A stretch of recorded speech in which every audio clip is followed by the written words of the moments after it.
A medieval monk sits in candlelight, his quill scratching across parchment as he wrestles with humanity's most tormenting question. If God is perfectly good and all-powerful, why does a child suffer? Why does disease ravage the innocent? Why does malice triumph while virtue bleeds? Thomas Aquinas didn't shy away from this darkness. Instead, he constructed what might be the most intellectually rigorous defense of divine goodness ever attempted, a philosophical architecture so precisely engineered that even its critics must admire its logical beauty. Yet his answer doesn't offer easy comfort or simple reassurance. It demands that we reconsider the very nature of existence, causation, and what it means for something to be good. What emerges isn't just theodicy, but a complete reimagining of reality's fundamental structure and evil's paradoxical place within it. If this kind of deep dive into philosophy resonates with you, I'd genuinely value a like or subscribe. It makes a real difference in helping these ideas reach others. I'm curious, where are you tuning in from? Drop a comment mentioning your city and what time it is there. There's something meaningful about our community spanning the globe, all connected through these philosophical questions. Now, get comfortable, maybe lower the lights, let some ambient sound fill the space, and settle in for tonight's exploration. We're diving into why Thomas Aquinas believed that evil's existence doesn't contradict divine perfection, but actually reveals something profound about the nature of reality itself. Part 1. The Architecture of Divine Simplicity. To understand Aquinas' approach to evil, you must first grasp his radical conception of God's nature, a conception so alien to common thinking that it inverts virtually every intuitive assumption about divinity. God, according to Aquinas, isn't a being among beings, not even the greatest being. God is being itself, existence as such, the pure act of existing without any limiting essence that would make God this rather than that. This doctrine of divine simplicity means God possesses no parts, no composition, no distinction between essence and existence, between potentiality and actuality, between substance and attributes. This isn't poetic exaggeration, but precise metaphysical claim with staggering implications. When we say God is good, we don't mean God possesses goodness as a quality the way an apple possesses redness. God is goodness itself, the very standard and source of all goodness in reality. Similarly, God doesn't have power. God is power itself, the fundamental act that grounds all causal efficacy. God doesn't have knowledge.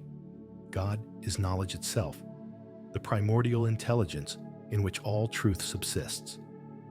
The logical structure supporting divine simplicity rests on what Aquinas calls the distinction between essence and existence in created things. Every finite being exhibits a fundamental composition between what it is, its essence or nature, and the fact that it is, its existence or act of being. A dog's essence determines what kind of thing it is, but this essence doesn't necessitate that any dogs actually exist. The essence could be unrealized, remaining merely possible rather than actual. This gap between essence and existence marks every creature's contingency and dependence. But God, as the ultimate source of all being, cannot exhibit this composition. If God's existence were really distinct from God's essence, then God would require some external cause to unite essence with existence, to actualize the divine potential. Yet this contradicts God's status as the first cause, the uncaused ground of everything else. Therefore, in God alone, essence and existence must be identical. God's very nature is to exist. God cannot not be. This establishes God's absolute necessity and aseity, self-existence requiring nothing beyond itself. Testing this conception against alternative views of divinity reveals its systematic implications. If you conceive God as a very powerful person who happens to exist, you've already committed to composition. This person has various attributes, makes decisions across time, could hypothetically have been different. But composition introduces dependency and limitation incompatible with true ultimacy. The composite depends on its parts, on whatever principle unifies them, on whatever sustains their unity. Only absolute simplicity achieves genuine independence and fundamentality. This divine simplicity generates immediate logical tensions with ordinary God talk. When we attribute multiple perfections to God, goodness, wisdom, power, justice, mercy, doesn't this introduce real distinctions that violate simplicity? Aquinas' sophisticated response distinguishes between how God is in himself and how we know and speak about God. In God's actual being, all divine perfections are absolutely identical with each other and with the divine essence itself. God's wisdom is God's power, is God's goodness, is God's very being. One simple, infinite act. However, our finite intellects cannot grasp this infinite simplicity directly.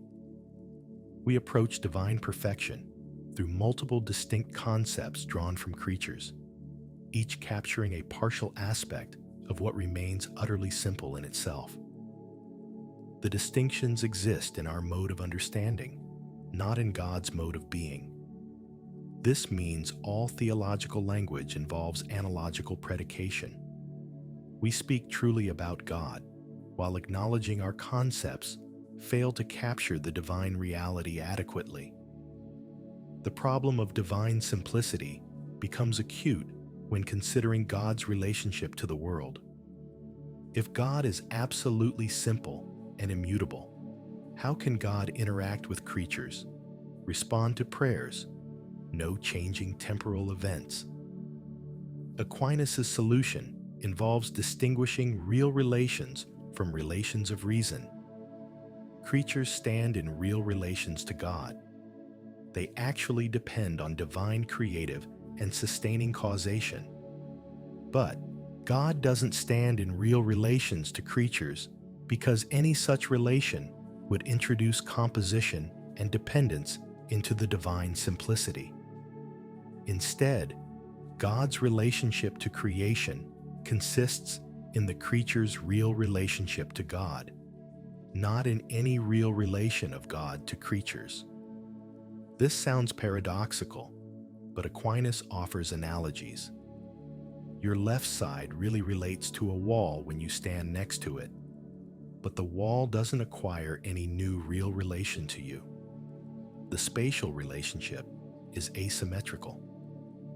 Similarly, God's creative act establishes creatures in being without introducing any change or composition into the immutable divine simplicity.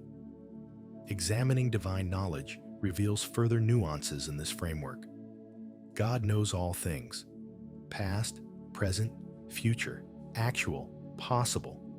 Yet this knowledge introduces no composition into divine simplicity. How? Because God knows creation not by receiving information from creatures, but by knowing the divine essence itself as imitable in various ways. Every possible creature represents a partial likeness of God's infinite perfection.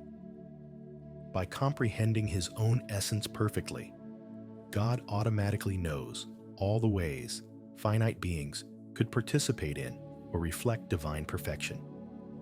This means divine knowledge is creative rather than receptive. God doesn't look at creatures and learn about them. Rather, God's knowing them in knowing himself is what causes them to exist. Divine intellect and divine will are ultimately identical with divine essence. One simple act that is simultaneously infinite knowledge, infinite willing, and infinite being itself. This preserves simplicity while explaining how God can know everything without depending on anything external. The implications for divine action flow from this metaphysical foundation. God acts in creation not by undergoing change or exerting effort, but simply by being what God is: infinite, active, creative being. Creation isn't an event in God's life, not something God decided to do after deliberation.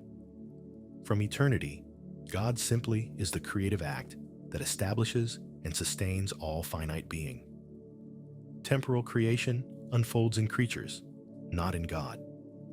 The world begins in time, but God's creative act is eternal, a single timeless intention whose effect is temporal reality. This framework will prove essential for understanding Aquinas' approach to evil, because it establishes evil's metaphysical impossibility as positive reality. If God is being itself and goodness itself, and if evil is to be explained at all, it cannot be a something that God creates or wills. Evil must be a privation, an absence, a deficiency in created being, rather than a positive entity in itself. But establishing this requires further metaphysical groundwork about the convertibility of being and goodness. Part 2. The convertibility of being and goodness.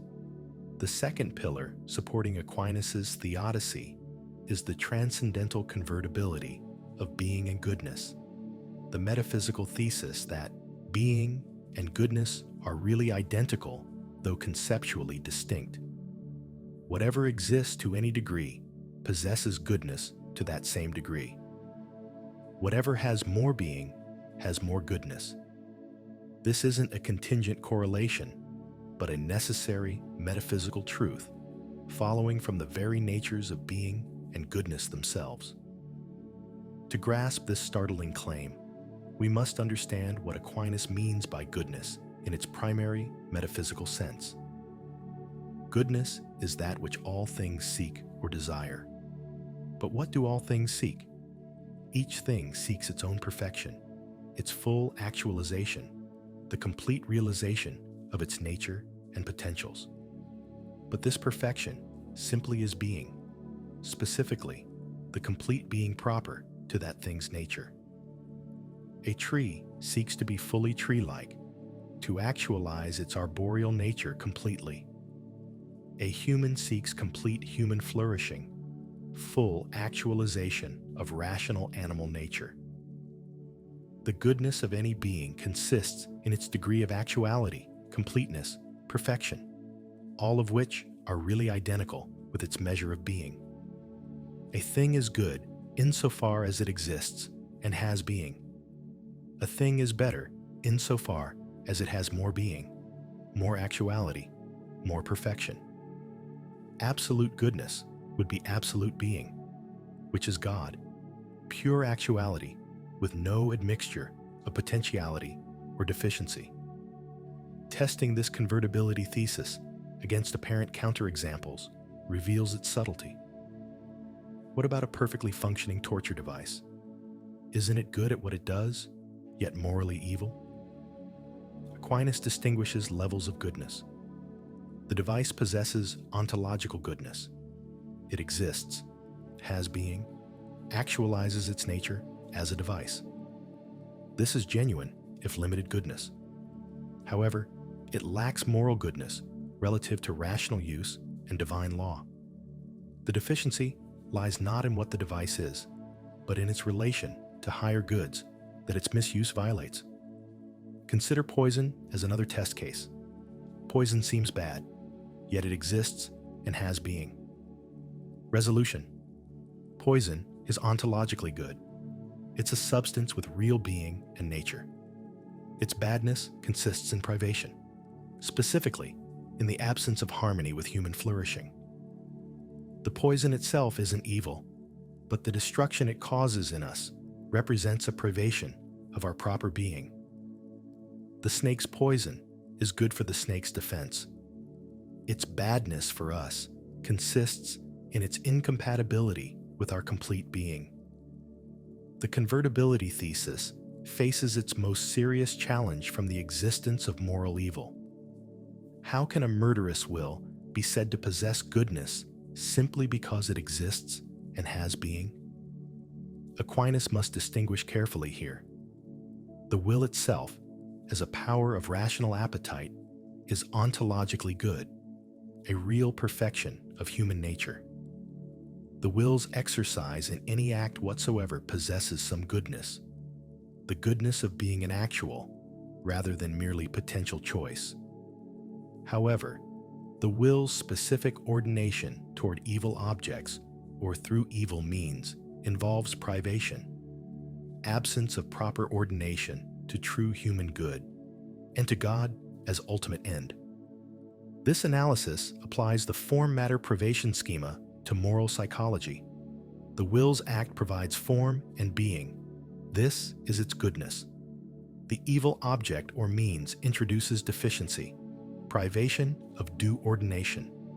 Murder combines ontological goodness, a real choice, exercise of will, purposeful action, with moral evil, privation of respect for human life that should be present. The goodness and evil aren't separate parts, but aspects of a single complex reality exhibiting both positive being and deficiency. Extending the convertibility thesis to understand natural substances reveals more implications. Every natural thing, from elementary particles to complex organisms, possesses intrinsic goodness in proportion to its being. A virus, though harmful to us, is ontologically good. It exists, has a nature, exercises causal powers.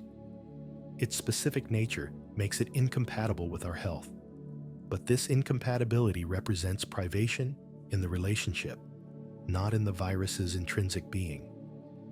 This generates a hierarchical ontology where beings exhibit different degrees of goodness corresponding to their different degrees or kinds of being.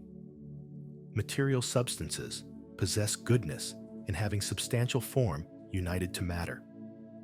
Living things possess more goodness through additional powers of nutrition, growth, reproduction. Sentient animals add conscious awareness and appetite. Rational animals like humans possess still more being and goodness through intellectual and volitional powers. Angels enjoy yet more perfect being through pure intellectual nature without material limitation. God possesses infinite being and goodness as the simple, unlimited act of existence itself. The logical structure connecting being and goodness runs through several connected principles. First, being is act, that which makes potential become actual. Nothingness becomes something. Second, act is perfection, completion, fulfillment, realization of potential. Third, perfection is desirable, what all things naturally tend toward as their end. Fourth, the desirable is the good, what fulfills and completes each thing's nature. Therefore, being and goodness are convertible, really identical, though conceptually distinct. This metaphysical foundation makes evil's existence comprehensible without making evil a positive reality that God would have created. If only being is good, then evil cannot be a being. If evil were a being, it would be good, contradicting its nature as evil. Therefore, evil must be non-being, specifically privation of due being. But privation isn't mere absence. It's the absence of something that should be present, that belongs to the thing's proper perfection. Testing this privation theory against moral intuitions about evil's reality and power will occupy later sections. For now, the crucial point is that convertibility of being and goodness allows Aquinas to deny evil any positive ontological status while acknowledging its real causal effects and moral significance. Evil works through deficiency, distortion, corruption of good, parasitically dependent on good as its necessary substrate. Part 3. The doctrine of divine providence. Aquinas' account of divine providence provides the third pillar supporting his theodicy by explaining how God orders all things toward their proper ends while allowing space for creaturely causation and genuine contingency. Providence, in Aquinas' precise terminology, names the rational plan by which God directs all things to their ends. This plan exists eternally in the divine mind as one aspect of God's simple essence. The execution of this plan, called governance, occurs temporally through both divine and creaturely causation. The logical structure of providence rests on God's comprehensive causality. As first cause and sustainer of all being, God causes not just substances, but their actions, not just their existence, but their operations. Nothing acts except insofar as God provides the being and power, making that action possible. This doesn't eliminate creaturely causation, but situates it within more fundamental divine causation. Secondary causes genuinely cause their effects, but they do so only because the first cause empowers them to act and concurs with their action. This generates a sophisticated account of divine action that avoids both deistic absence, God creating then stepping back, and occasionalist elimination of secondary causes, God being the only real cause while creatures are mere occasions. Rather, God causes through creatures, working in and through their natural operations rather than replacing them. When fire burns wood, both fire and God cause the burning, but at different levels. Fire is the proximate cause working through its natural power. God is the remote cause, providing the being, power, and continued operation, making the fire's causation possible. Testing this account against worries about divine determinism reveals crucial distinctions Aquinas draws between necessity and contingency. God wills some effects necessarily, that truth be true, that good be good, that God's own being exist. But God wills most creaturely effects contingently, meaning they could have been otherwise without contradicting God's nature or will. This contingency in God's will grounds genuine contingency in created effects. How can contingent effects flow from necessary divine causation? Because God's will encompasses not just what effects occur, but how they occur, through what mode of causation. God wills that some things happen necessarily through necessary causes, like celestial motions. God wills that other things happen contingently through contingent causes, like human choices and accidental encounters. The divine will's necessity doesn't impose necessity on all effects, because God wills the mode of contingency for contingent effects. This preserves human freedom despite comprehensive divine providence. God causes human choices, but God causes them precisely as free rather than forced. The divine causation doesn't operate as an external compulsion competing with human will. Rather, it operates as the deeper ground making free willing possible at all. God doesn't force you to choose freely. Logical impossibility. God causes you to exist as a free chooser and empowers your free choices while respecting their free mode of causation. The account of divine providence must also address how God's eternal plan relates to temporal contingencies and genuine openness in creation. If God eternally knows and wills everything that will occur, doesn't this fix future events in ways that eliminate their contingency? Aquinas' response distinguishes between absolute and conditional necessity. Considered in itself, a future contingent event remains contingent. It could have been otherwise. But considered as actually occurring at some point in time, it becomes necessary in a conditional sense. Given that it happens, it must happen. God's knowledge encompasses both aspects. God knows eternally that certain events will occur contingently. This foreknowledge doesn't impose necessity because divine knowledge relates to all times equally. Past, present, and future are all present to eternal awareness. From God's eternal perspective, contingent future events are present as occurring contingently. The necessity involved is only conditional. If they occur, they must occur, which doesn't eliminate genuine contingency in the event's mode of causation. Examining how providence encompasses both ends and means reveals another dimension of divine ordering.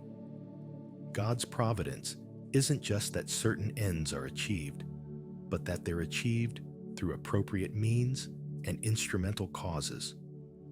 The divine plan includes the entire causal chain, with each element ordered to subsequent elements and ultimately to the final end of manifesting divine goodness. This means providence works through, rather than despite, natural causation, including the causal gaps, random variations, and statistical patterns characterizing natural processes. God's providence doesn't require micromanaging every detail or preventing every random fluctuation. Rather, providence encompasses these features as elements in a larger order that achieves divine purposes through the interplay of various levels of causation. Some necessary, some contingent, some determined, some random. The question of whether providence implies determinism receives sophisticated treatment, distinguishing different types of necessity and possibility. Things can be necessary per se, in themselves, or per accidents, by accident. The sun's rising tomorrow is necessary per se, given the celestial motions. Your being at a certain place when an accident occurs is necessary per accidents, not necessary in itself, but necessary given the convergence of contingent causal chains. Providence encompasses both types. God's plan includes necessary per se, events occurring through necessary causes, and necessary per accidents, events occurring through the accidental intersection of independent contingent causes. Neither type threatens genuine contingency or freedom because providence respects the diverse modes of causation through which different effects occur. The scope of providence creates tensions between divine sovereignty and creaturely autonomy. If God orders everything to its end, what space remains for genuine creaturely agency and initiative? Aquinas resolves this by distinguishing between primary and secondary causation operating at different ontological levels, rather than competing for the same causal work. God as primary cause provides the being and power that makes secondary causation possible. Creatures as secondary causes exercise genuine causal agency within their natures and powers. This allows Aquinas to affirm both divine sovereignty, God causes everything that occurs, and creaturely causation, creatures genuinely cause their own acts. These aren't competitors because they operate at different levels. The compatibility can be grasped through analogy with how the same effect can have both formal and efficient causes without competition. The statue's shape comes from both the sculptor's action and the form imposed on bronze. Similarly, an effect can come from both God and creature without either diminishing the other's causality. Understanding how providence relates to evil requires one more distinction between God willing something per se versus permitting it per accidents.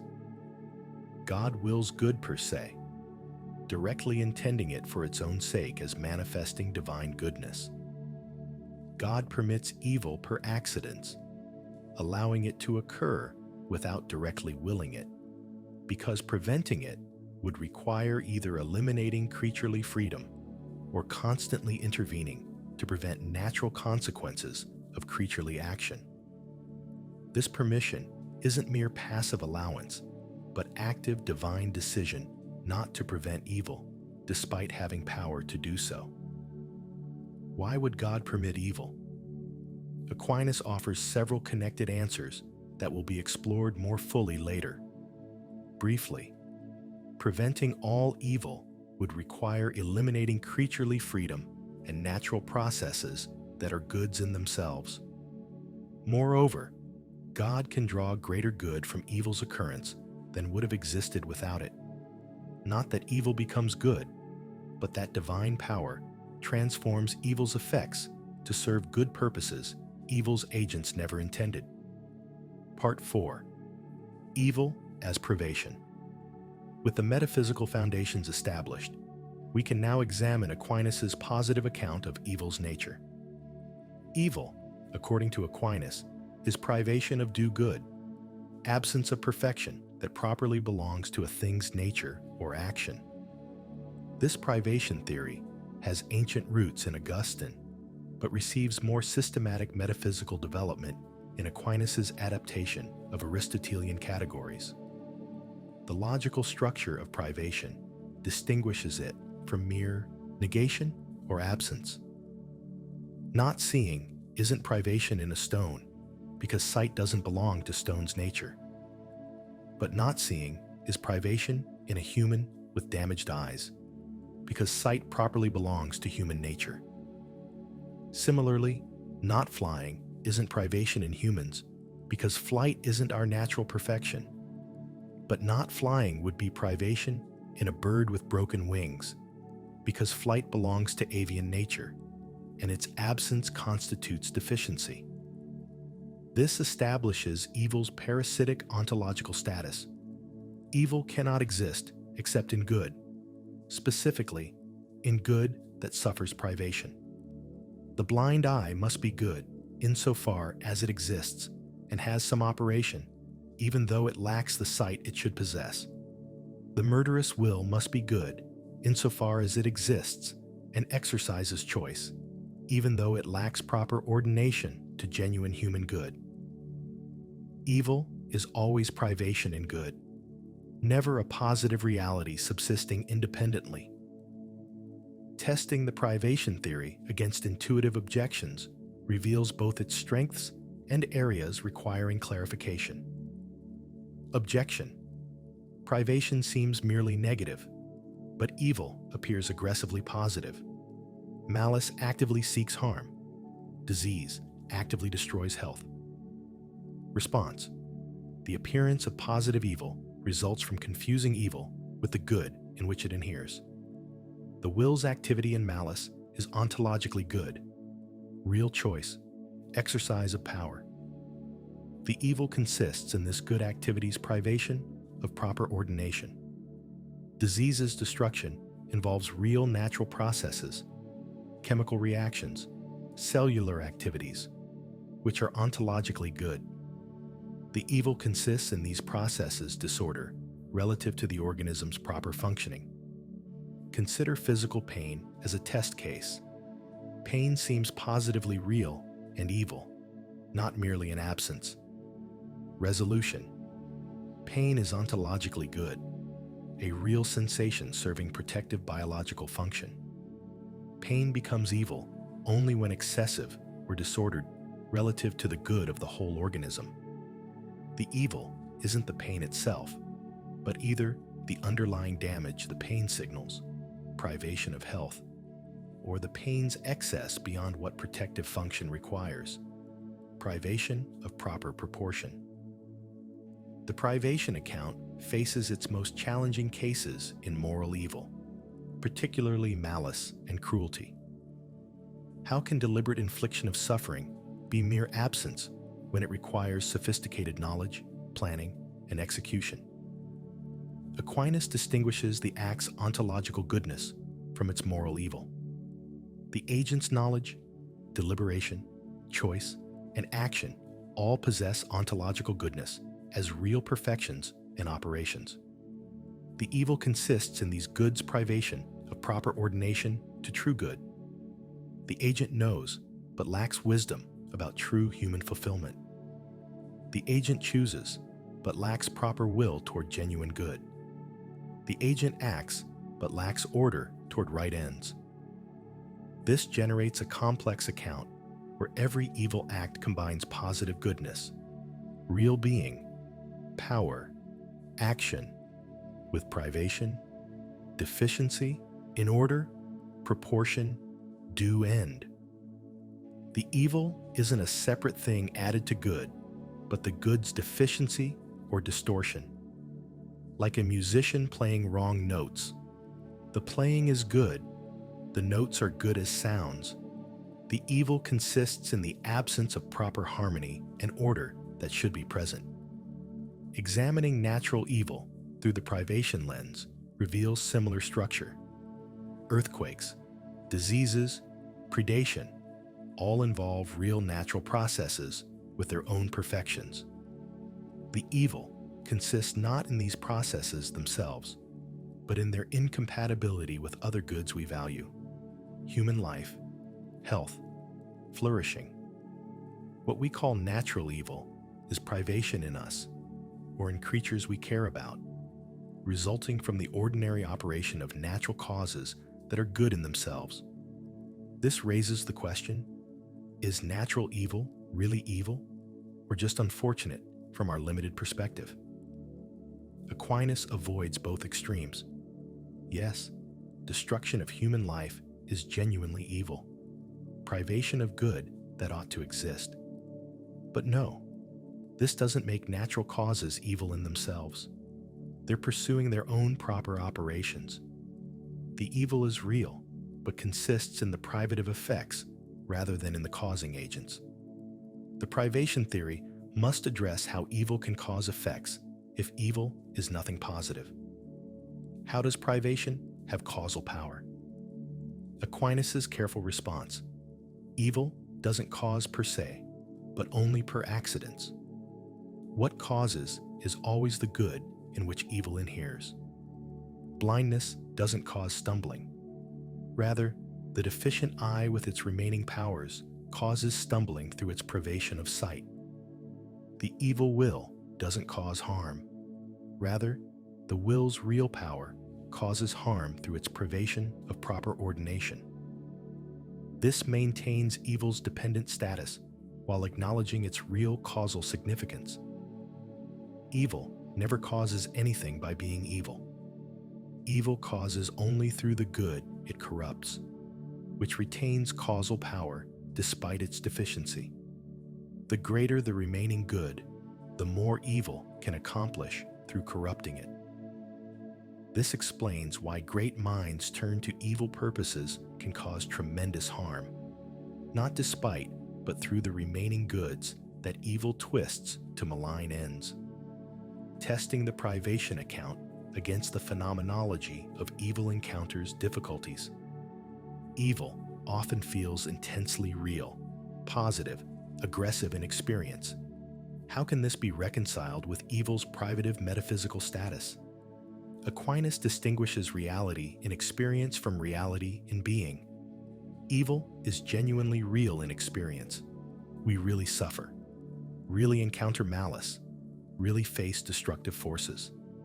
But this experiential reality doesn't require evil to be ontologically positive.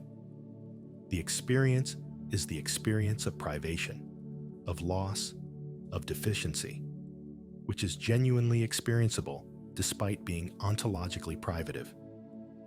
The privation theory's implications for divine causality prove crucial for theodicy. If evil is privation rather than positive being, then God doesn't cause evil, even though God causes all being. God causes the good in which evil inheres, but not the privation itself.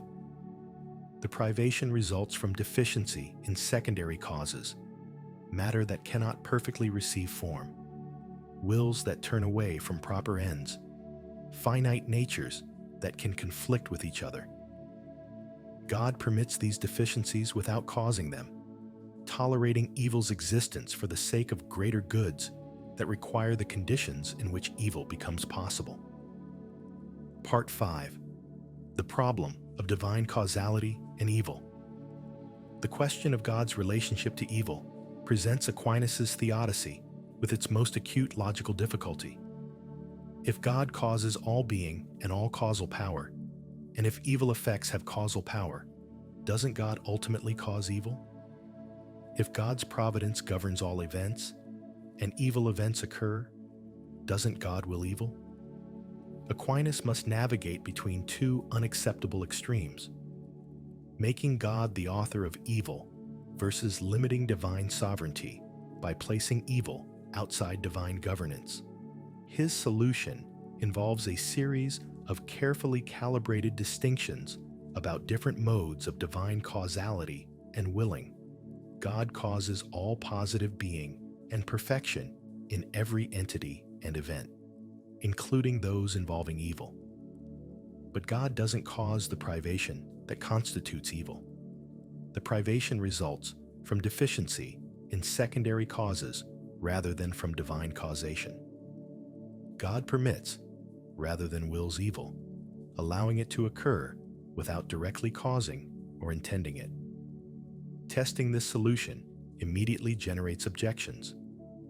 If God creates and sustains the deficient secondary causes that produce evil, doesn't God ultimately bear responsibility? If God could prevent evil but chooses not to, doesn't this permission amount to causation? If God's providence governs everything, how can anything occur that God doesn't will? Aquinas addresses these through distinguishing different senses of divine willing and causing. God wills good per se, directly intending it for its own sake as manifesting divine perfection. God wills evil only per accidents, as necessarily connected to goods that God wills per se, without evil itself being intended or desired.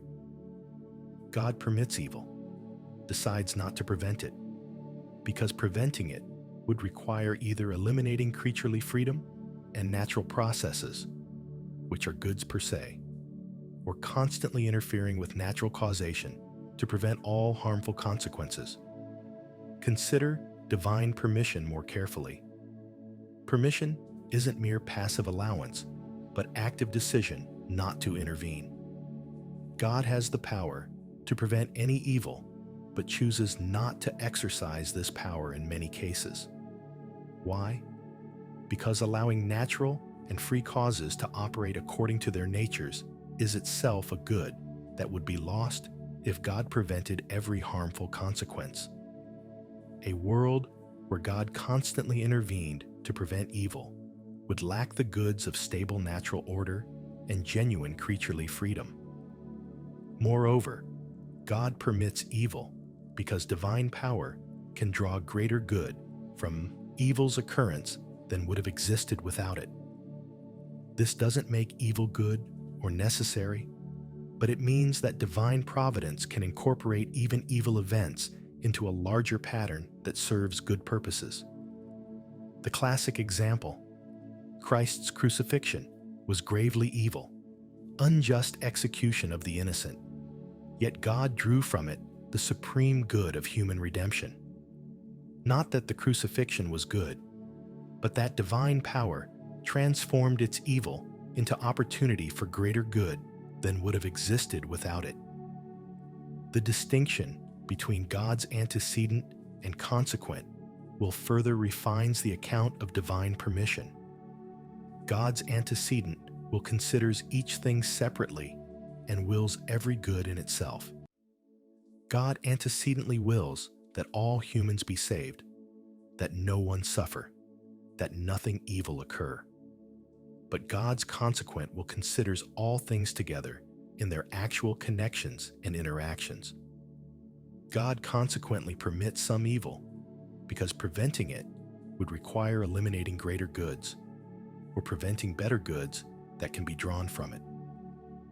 This framework applies to both natural and moral evil. God antecedently wills that no one suffer disease, but consequently permits disease because embodied existence in a material world of natural causation necessarily involves risk of bodily harm. Eliminating disease would require either eliminating embodiment or constantly intervening in natural processes to prevent harmful outcomes. Both alternatives would eliminate goods, embodied existence, and stable natural order. That divine wisdom judges superior to preventing all harmful consequences. For moral evil, the analysis becomes more complex. God antecedently wills that all humans choose good, but consequently permits some to choose evil, because creating beings with genuine freedom necessarily involves risk of free rejection of good. Could God create free beings who always choose good? Aquinas says yes. Through special grace, God can ensure someone chooses good without violating their freedom. But such guaranteed good, free creatures would not be perfectly free. Their freedom would be qualified by divine determination, ensuring good choice. Perfectly free creatures must include real possibility of choosing evil, which means creating such creatures necessarily involves risk that some will actualize this possibility. God could have created a world with no free creatures, eliminating moral evil. But God judged that a world with free creatures, including risk of moral evil, is better than a world with no freedom at all. This isn't because God wants evil, but because God wants genuine freedom, which necessarily includes possibility of evil. The objection presses: couldn't God create a world with freedom but no actual evil? Logically, yes. God could prevent each evil choice through grace without violating freedom. But would such a world be best? Aquinas suggests not, because it would lack certain goods available only through God's merciful response to actual sin, goods like repentance, forgiveness, redemption, divine mercy made manifest. These goods don't justify evil or make it necessary, but they mean that a world with these goods might be better overall than a world without evil and without these goods. This generates the controversial claim that the present world with evil might be better than possible worlds without evil. Not that evil is good, but that divine permission of evil enables goods that outweigh the evil permitted. Aquinas doesn't claim to prove this world is the best possible. That would require comprehensive knowledge of all possibilities exceeding human capacity. But he argues that divine wisdom wouldn't permit evil unless doing so served the best overall order, which suggests that this world, with its actual evils, might be preferable to alternatives. Testing this against moral intuitions about specific evils reveals tensions. Could God really judge that a world containing, say, the Holocaust is better than alternatives without it? Aquinas' framework requires affirming that God permits even horrendous evils because preventing them would eliminate greater goods or prevent still better goods that divine power will draw from them. This doesn't minimize evil's horror or justify the perpetrators. It claims only that divine wisdom sees connections and possibilities that justify permission of evil we cannot fully understand from our limited perspective. The problem of divine causality and evil reaches its deepest point in considering whether God causes the punishment of sin. Aquinas distinguishes between sin's guilt and sin's punishment. God doesn't cause guilt, the privation and disorder in the evil will, because this results from the creature's deficient choice. But God does cause punishment, the penalty and consequences following from sin, because punishment serves divine justice and the good order of creation. However, even punishment involves privation. The damned suffer loss of beatific vision and various pains of sense. These privations and pains are caused by God insofar as they're just penalties maintaining moral order. But the privative and harmful aspects are caused by the sinners themselves through their rejection of God. Divine causality ensures that sin has appropriate consequences, but the specific privative character of these consequences results from the sinner's choice rather than divine intention. This framework allows Aquinas to affirm both divine sovereignty, God governs all, including evil and its consequences, and divine goodness. God never wills evil per se, but only permits it per accidens, for the sake of goods that justify the permission. Whether this logical architecture can bear the weight placed upon it remains questionable, but its sophistication demands recognition even from critics. Part 6. The argument from natural deficiency. Understanding. Aquinas' defense of divine goodness, despite natural evil, requires examining his account of why material creation necessarily involves deficiency, conflict, and corruption. Natural evil isn't divine failure or demonic intervention, but necessary consequence of creating a material world with diverse substances possessing different natures and perfections. The logical foundation rests on the principle that materiality entails limitation, composition, and potentiality for privation. Material beings combine form and matter, the form providing definition and actuality, the matter introducing limitation and passive potency. This composition means material substances can gain and lose forms, can be generated and corrupted, can suffer privation of perfections they possess. Moreover, material beings exist in limited quantities with limited powers, which means they necessarily compete for resources and can interfere with each other's operations. The lion's good, obtaining food, conflicts with the gazelle's good, avoiding predation. Neither creature is evil, yet their natural operations bring one's flourishing at the other's expense. This isn't failure of design, but inevitable consequence of creating multiple distinct substances with their own perfections and appetites. Testing this account against objections from unnecessary suffering reveals Aquinas' commitment to the principle that every created perfection comes with unavoidable costs. Could God create material beings without the vulnerabilities that produce suffering? Not without contradicting what it means to be material. Materiality essentially involves composition, which essentially involves potency for privation. You cannot have embodied life without death, complex organisms without vulnerability to disease, diverse appetites without conflict. The question becomes whether material creation is worth its necessary costs. Aquinas affirms that the good of material existence, particularly embodied rational animals capable of knowing and loving God, justifies accepting the evils necessarily accompanying materiality. A world of pure spirits would avoid these physical evils, but it would lack goods peculiar to embodied existence that divine wisdom judges worth the costs.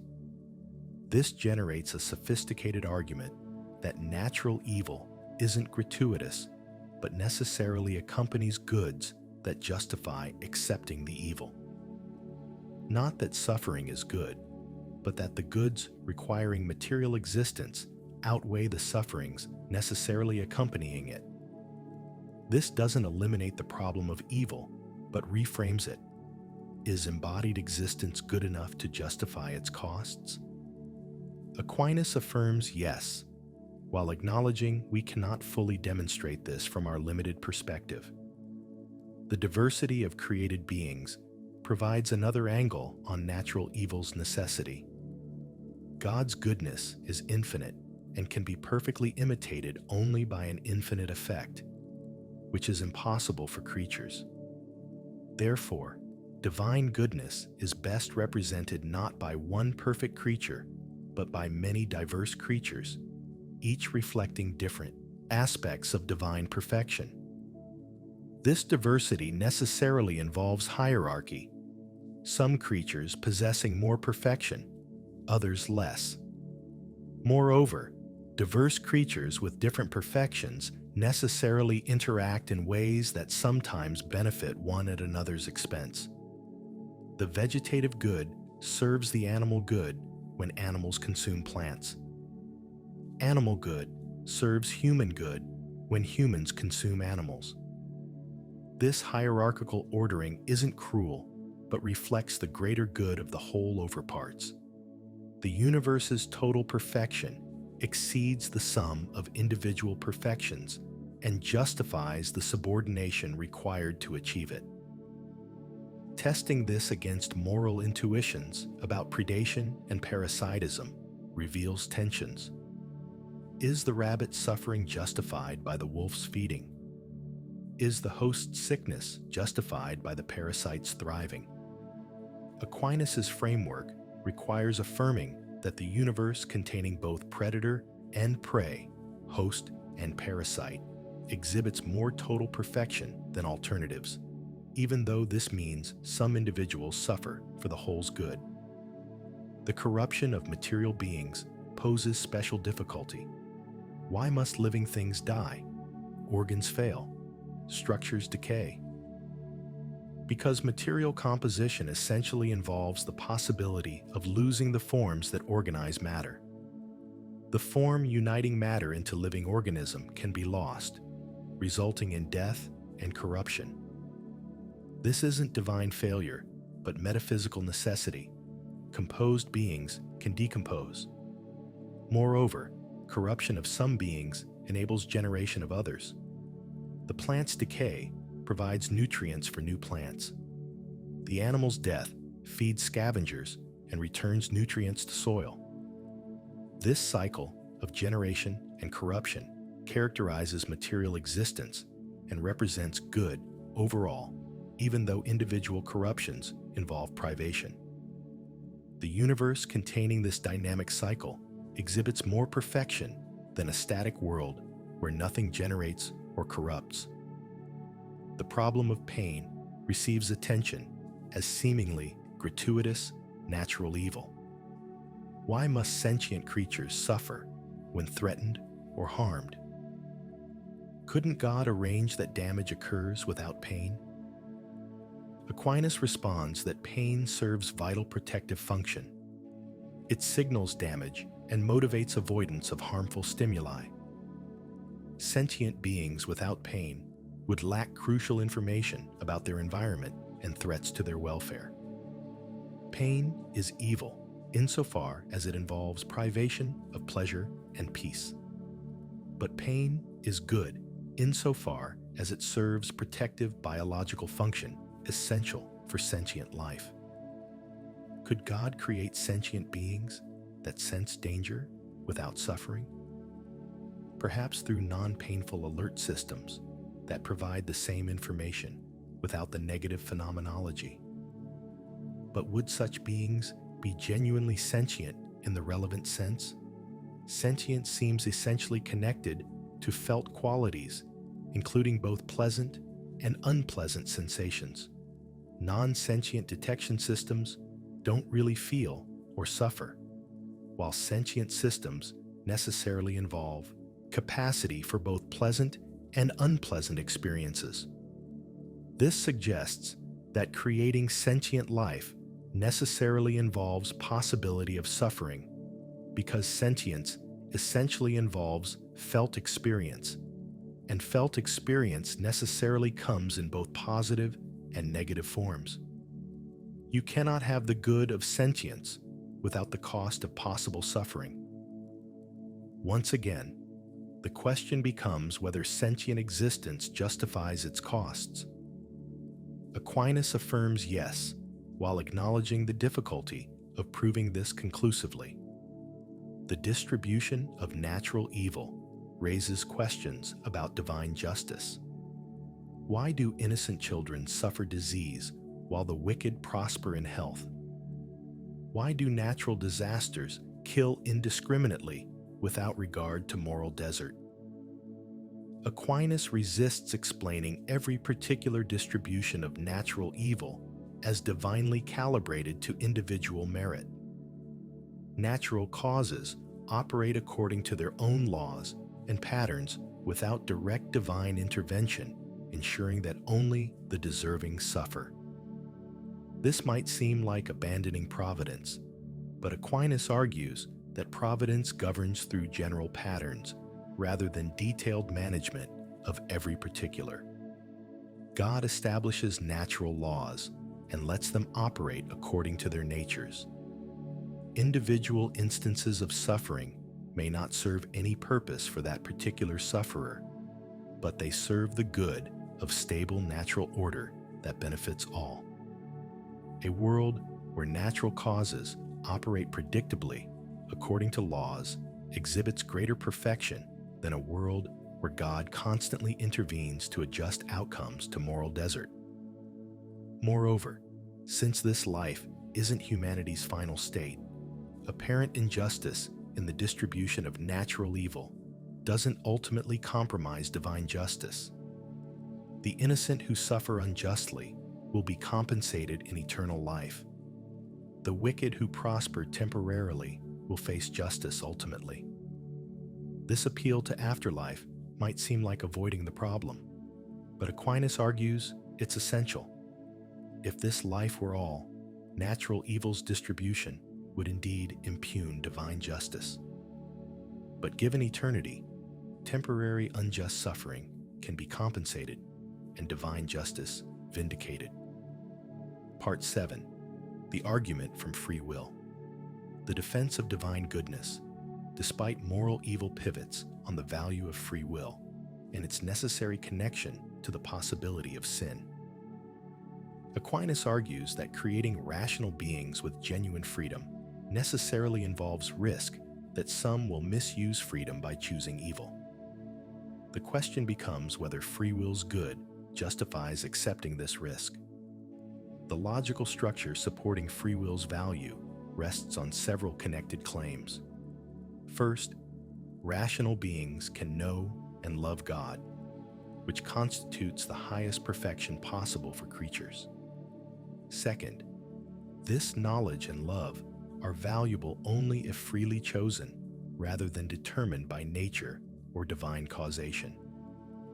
Third, genuine freedom requires the real possibility of choosing otherwise, including the possibility of choosing evil. Fourth, the good of free beings capable of freely loving God outweighs the evil of some abusing freedom to sin. Testing the claim that free will requires possibility of sin reveals important distinctions. Can't God create free beings who always choose good? Aquinas admits that God can ensure good choice through special grace without violating freedom. But such beings wouldn't be perfectly free. Their choices would be conditioned by divine action, ensuring the good outcome. Perfectly free creatures must include real possibility of choosing evil without divine intervention determining the outcome. This doesn't mean freedom requires actual sin, only that it requires the real possibility of sin that some might actualize. Creating beings with this level of freedom necessarily involves risk of moral evil.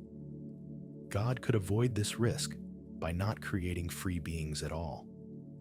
But Aquinas argues that a universe containing free beings, despite the risk of sin, is better than a universe without freedom. The objection presses: why create beings God knows will sin? If God's foreknowledge includes certain individuals choosing evil, why create them?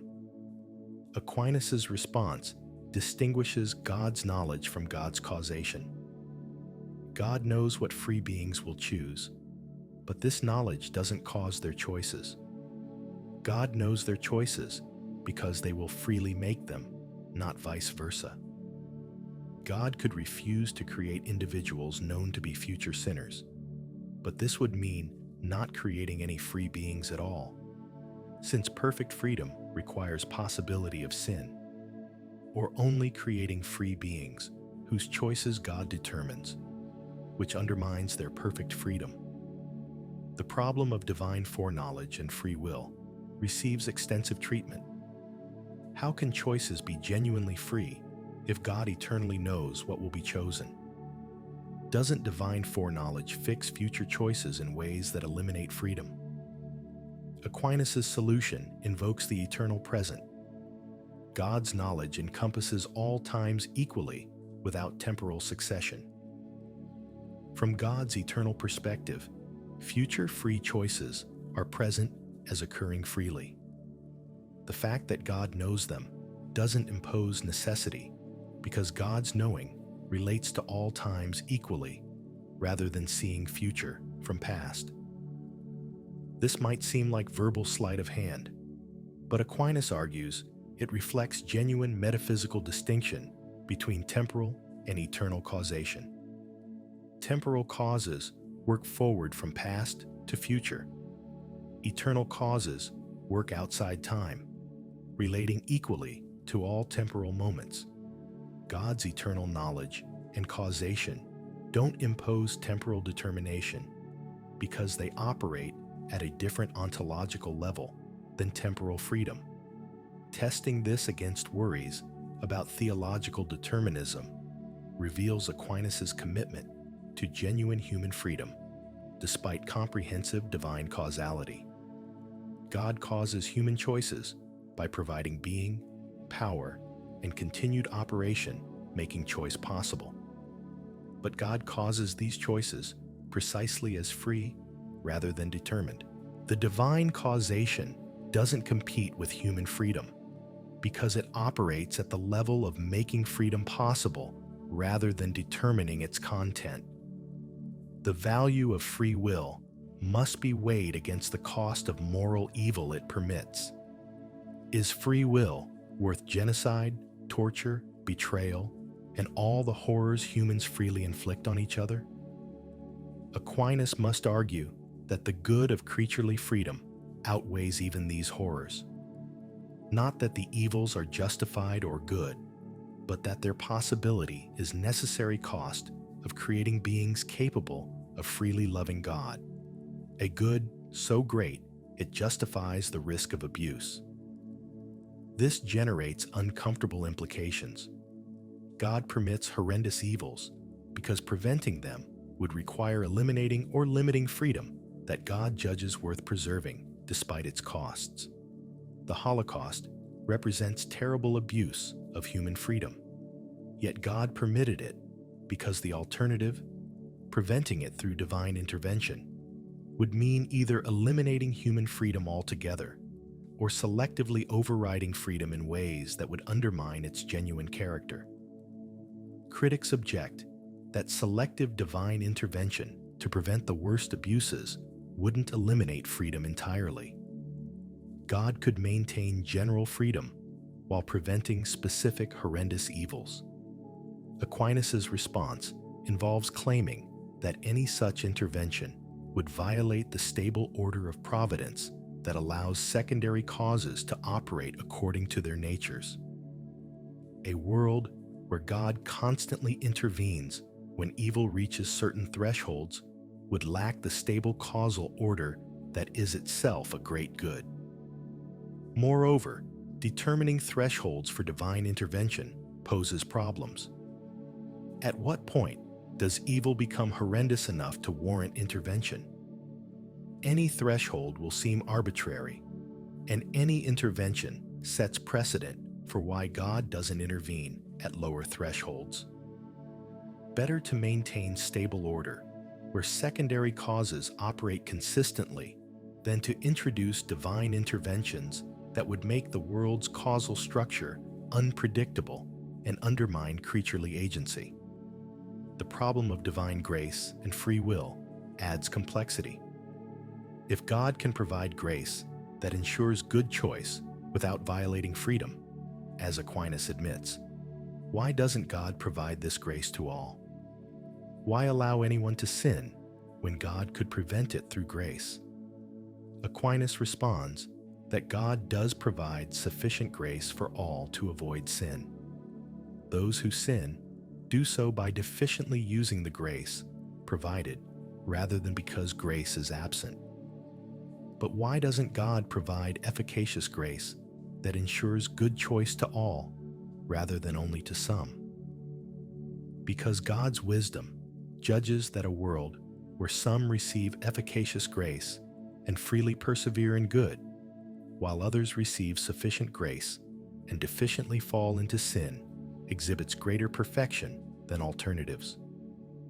The diversity of divine mercy and justice shown in saving some and justly permitting others to sin manifests God's attributes more fully than uniform treatment would. This seems to reintroduce the problem of divine causality.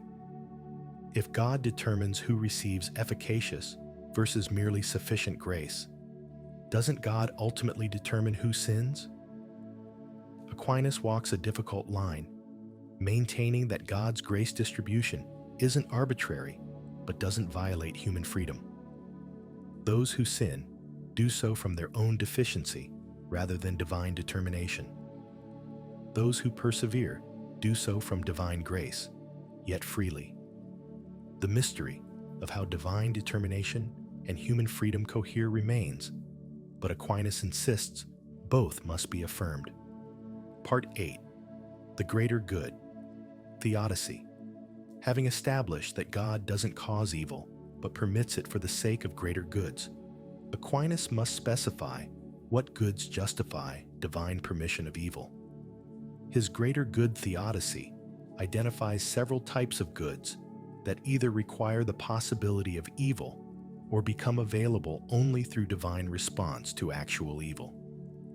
The first category includes goods that depend on the possibility of evil for their realization. Courage requires danger. Patience requires tribulation.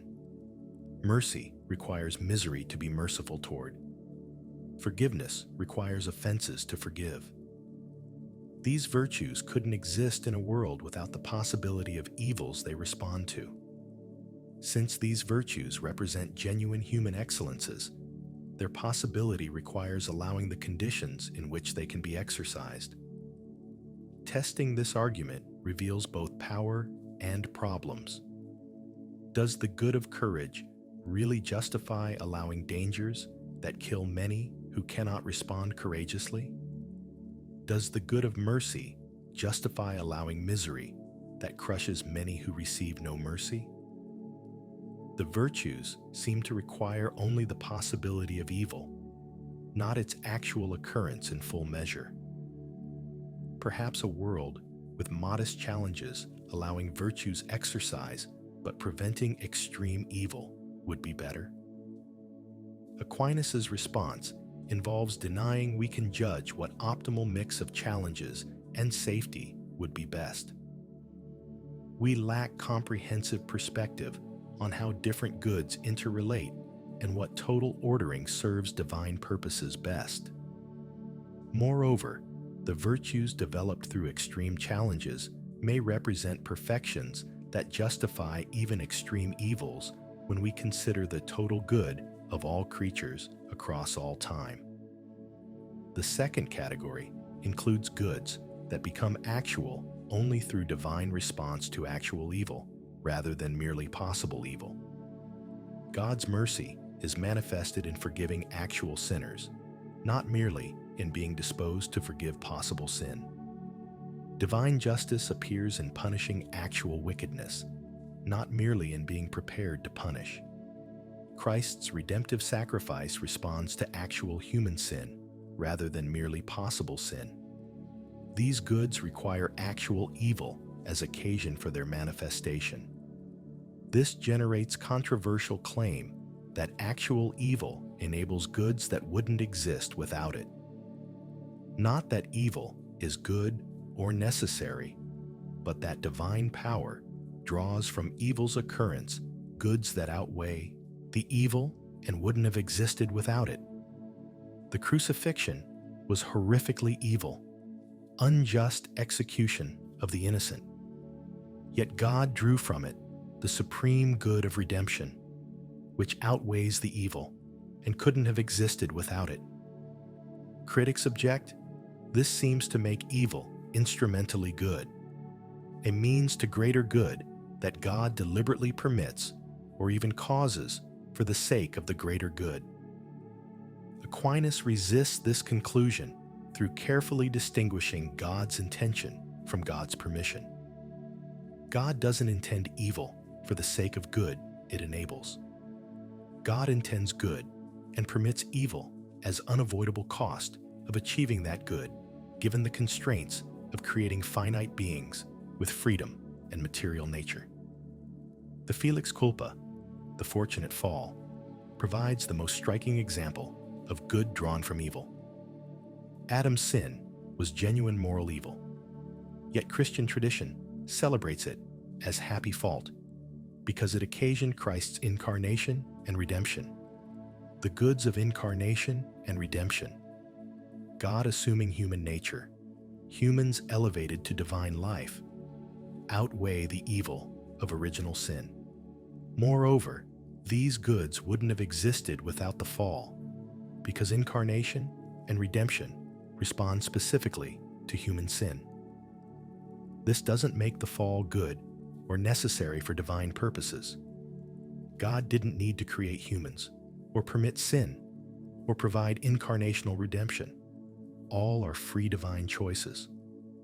But given that God did choose to create humans and permit sin, God could draw from sin greater good than would have existed in a world without sin. Not that God caused sin for this purpose, but that divine wisdom incorporated even sin into a larger plan, achieving better outcome than alternatives. Testing this against moral intuitions about using evil for good purposes reveals tensions. Don't we typically judge it wrong to deliberately permit evil for the sake of good consequences? The doctor who allows patients to suffer to study disease pathology seems morally culpable even if knowledge gained saves many lives. Why doesn't God's permission of evil for greater good similarly implicate divine goodness? Aquinas' response involves several points. First, divine permission differs from human permission because God's comprehensive causality means that anything God permits could be prevented without violating others' rights or goods. Human agents face constraints. Preventing one evil might require causing another or violating rights. God faces no such constraints, which makes divine permission of evil require special justification. Second, the goods God draws from evil outweigh the evil in ways that human goods typically don't outweigh evils deliberately permitted to achieve them. The disproportion between finite evil and infinite divine goods differs fundamentally from disproportion between evils permitted and goods achieved in human action. Third, God compensates victims of evil in ways ensuring they aren't mere means to greater good for others. The innocent who suffer unjustly will be rewarded eternally such that their total good across all time outweighs their temporal suffering. This means victims aren't sacrificed for others' good, but personally benefit from the total divine plan, even when they suffer temporarily. The principle of plenitude provides another angle on greater good theodicy. Divine goodness is best represented not by one perfect creature, but by maximum variety of creatures, exhibiting every possible perfection compatible with overall order. This maximal diversity necessarily includes hierarchy. beings with more and less perfection, and interaction patterns where some benefit at others' expense. Moreover, certain goods are possible only in contexts involving privation and evil. Dramatic narrative requires conflict and resolution. Moral development requires challenge and growth. Redemption requires fall and restoration. If these goods have value, and if their value outweighs the evils necessarily accompanying them, then divine wisdom might choose to create a world containing them despite the costs. Testing. Whether this justifies actual distribution of evil reveals the argument's limitations. Even granting that some evil might be justified by goods requiring it, why this much evil? Why distributed this way? Aquinas must appeal to mystery. We lack comprehensive knowledge of how all goods interrelate and what total ordering best serves divine purposes. We should trust that divine wisdom permits only evils whose permission serves the best overall order, even when we cannot see how specific evils contribute to this order. This appeal to mystery might seem like giving up on theodicy, but Aquinas argues it's recognizing appropriate epistemic humility. Finite minds cannot grasp infinite wisdom's comprehensive plan. We can understand in general why God permits evil for greater goods, but we cannot understand in detail why God permits specific evils, because this would require knowing all possible worlds and their total values across all time. Part 9. The eschatological solution. The problem of evil's unequal distribution and apparent injustice receives its fullest resolution through appeal to eternal life and final judgment. If this temporal life were all, then unjust distribution of suffering and happiness would indeed compromise divine justice and goodness. But given life's continuation beyond death and ultimate judgment, distributing rewards and punishments according to merit, temporal injustice can be compensated and divine justice vindicated.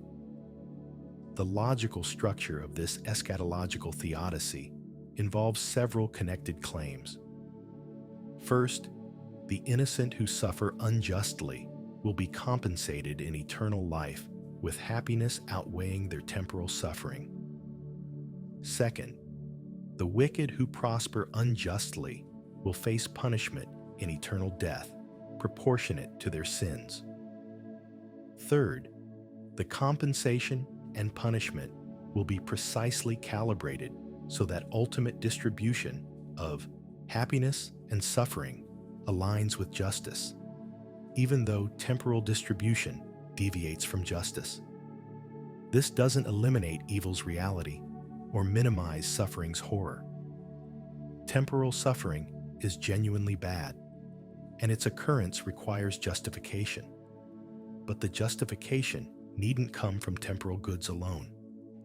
If temporal suffering enables or occasions eternal goods for the sufferer or others that outweigh it, then the total divine plan remains just even when particular temporal episodes seem unjust. Testing this argument against objections reveals both explanatory power and controversial implications. Does appeal to afterlife simply postpone rather than solve the problem? If compensation requires heaven and hell, hasn't God merely shifted evil forward rather than eliminating it? The torments of hell represent far worse suffering than anything temporal. How does this vindicate divine goodness? Aquinas' response distinguishes between evil God permits and evil God inflicts justly. Temporal suffering often falls unjustly on innocent victims. This is genuine evil God permits for greater goods. Eternal suffering falls only on guilty souls who freely rejected God. This is just punishment God inflicts. The difference matters because just punishment doesn't constitute evil in the same sense as unjust suffering does. Moreover, Aquinas argues that the damned suffer deservedly from their own choice rather than divine imposition. God doesn't send souls to hell, but allows them to go where their choices lead. Those who definitively reject God in life naturally end in eternal separation from God in death. The suffering of hell results not from divine cruelty, but from the natural consequences of rejecting the only source of happiness and fulfillment. The objection presses, can any finite sin deserve infinite punishment? Aquinas argues yes, because sin's gravity depends not just on act's duration, but on object's dignity offended.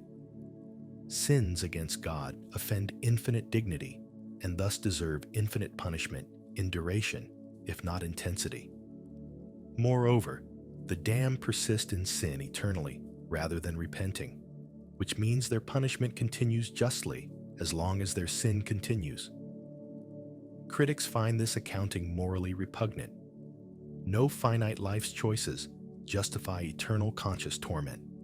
Aquinas represents a tradition that judges differently, but even within that tradition, questions arise about whether hell's eternity coheres with divine mercy and whether the eschatological solution truly resolves the problem of evil or compounds it.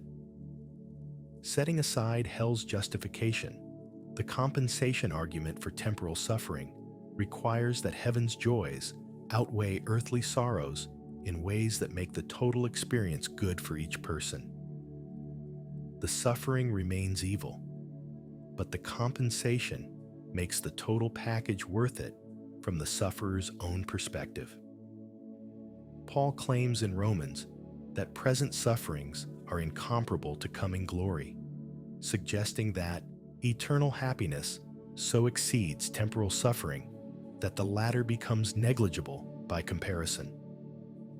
Testing this against cases of extreme temporal suffering reveals difficulties. Can heavenly bliss really compensate for Holocaust victims' torments? Can eternal life make a child's cancer worthwhile from that child's perspective? The eschatological solution requires affirming yes, that God's compensation will so exceed temporal suffering that victims will judge their total existence good despite their suffering. This might strike us as implausible, but Aquinas argues we cannot judge because we lack experience of beatific vision's intensity.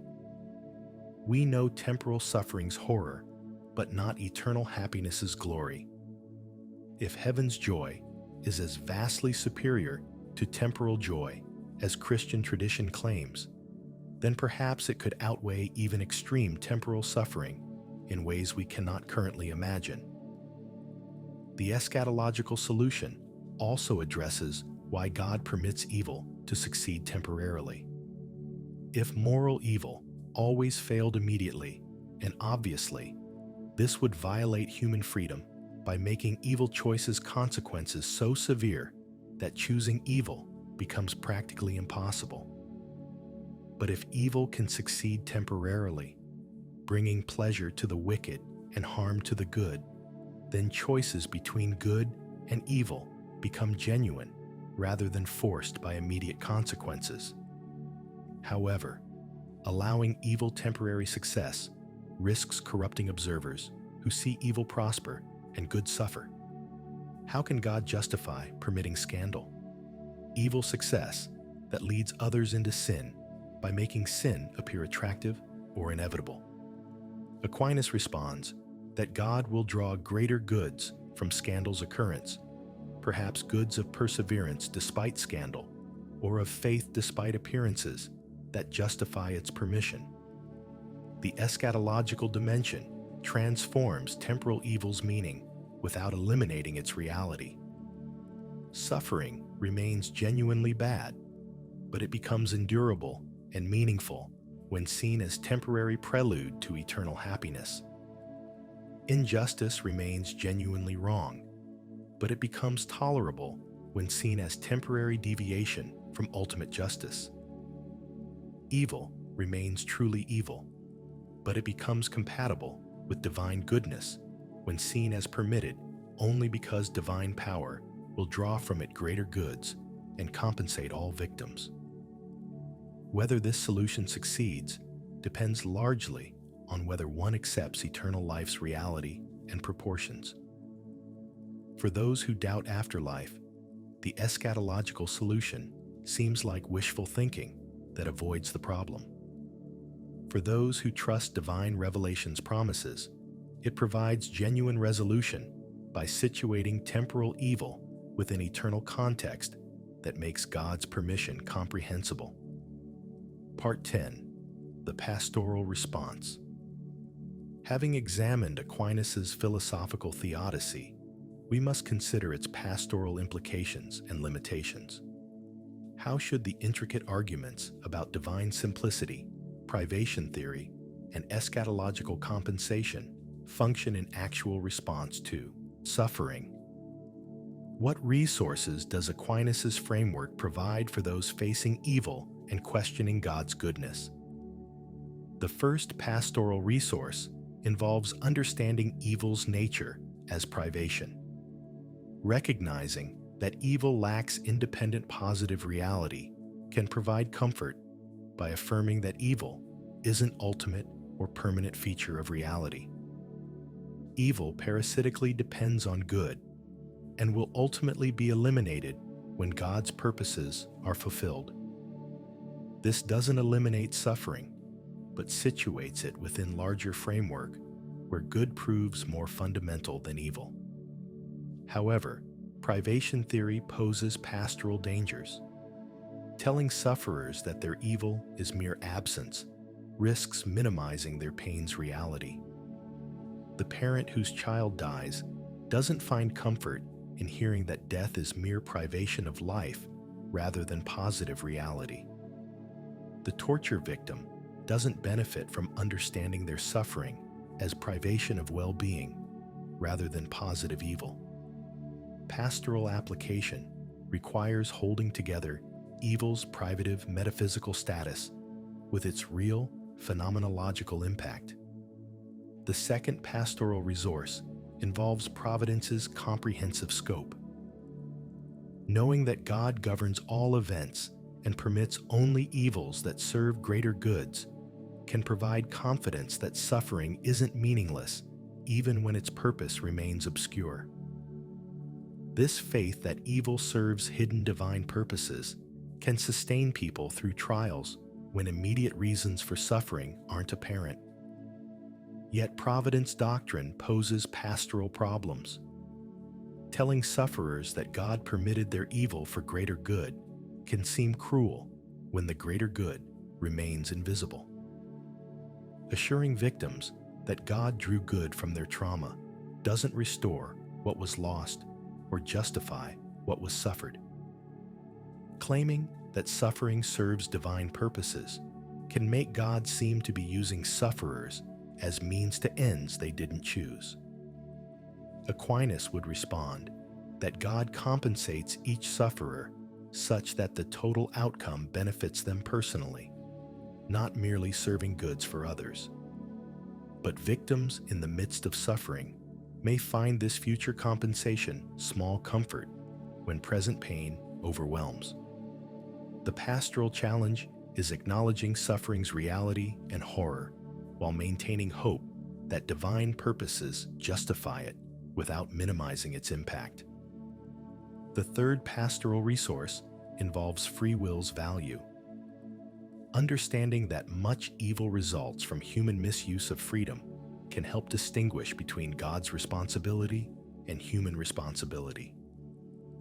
God didn't cause the evil, but permitted it as necessary cost of creating free beings.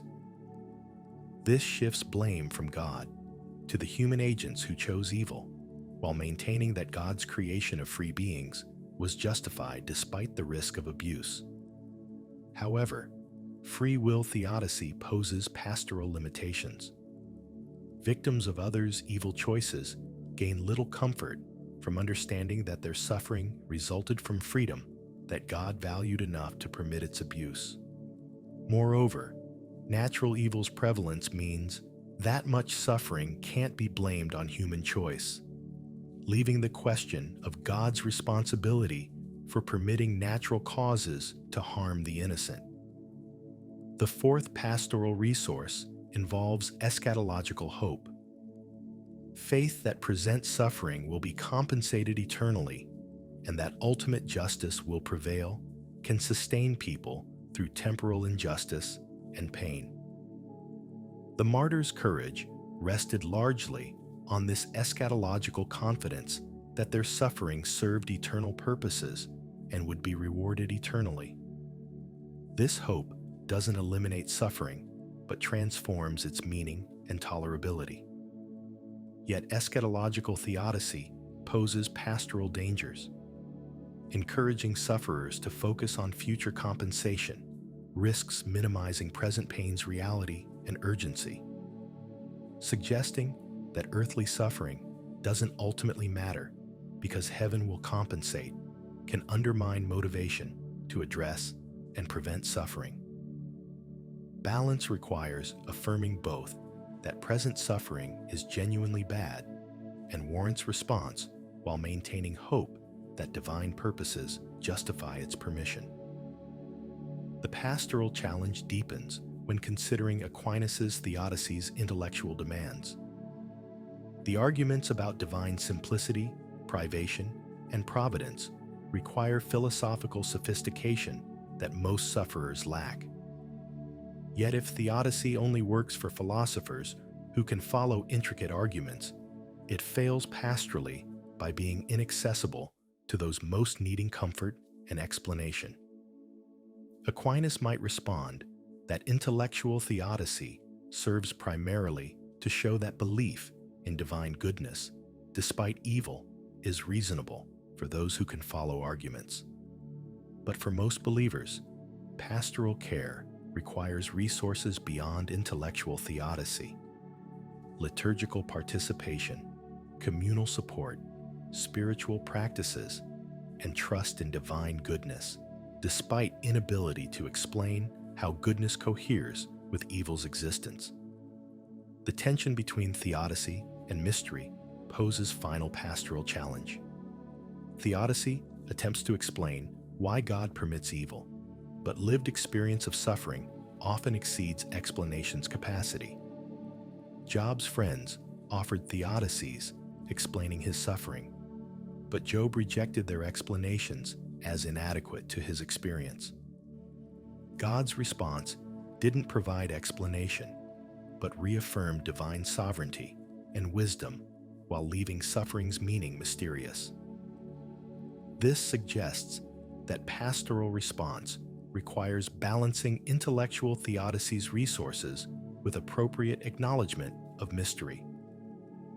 Aquinas' arguments show that divine goodness, despite evil, is coherent and reasonable, but they don't explain every particular evil's purpose or eliminate suffering's capacity to overwhelm understanding. Pastoral wisdom requires knowing when to offer explanations and when to simply affirm divine goodness while acknowledging that full understanding exceeds human capacity.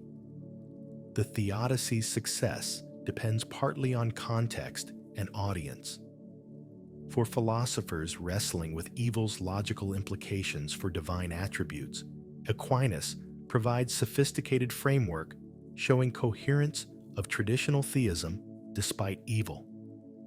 For believers shaken by suffering but seeking to maintain faith, Aquinas offers resources for understanding suffering within providential context without eliminating mystery. For skeptics challenging theism based on evil's existence, Aquinas demonstrates that Christianity need not ignore evil's horror, but can confront it squarely while maintaining divine perfection. However, for those in suffering's midst, intellectual theodicy may prove less helpful than practices that sustain faith and hope without requiring comprehension. Liturgy, prayer, community, and trust in divine love may provide more pastoral benefit than intricate arguments about privation and providence. This doesn't make theodicy useless, but requires recognizing its limitations and appropriate contexts. Part 11. Contemporary Challenges. Aquinas' theodicy, developed in 13th century context, faces challenges from modern developments that require either defense, revision, or acknowledgement of limitations. Contemporary science, philosophy, and historical experience pose questions that Aquinas' original framework may not adequately address. The evolutionary challenge asks how to reconcile millions of years of animal suffering with divine goodness. Aquinas' theodicy focused largely on human sin and suffering, with less attention to animal pain.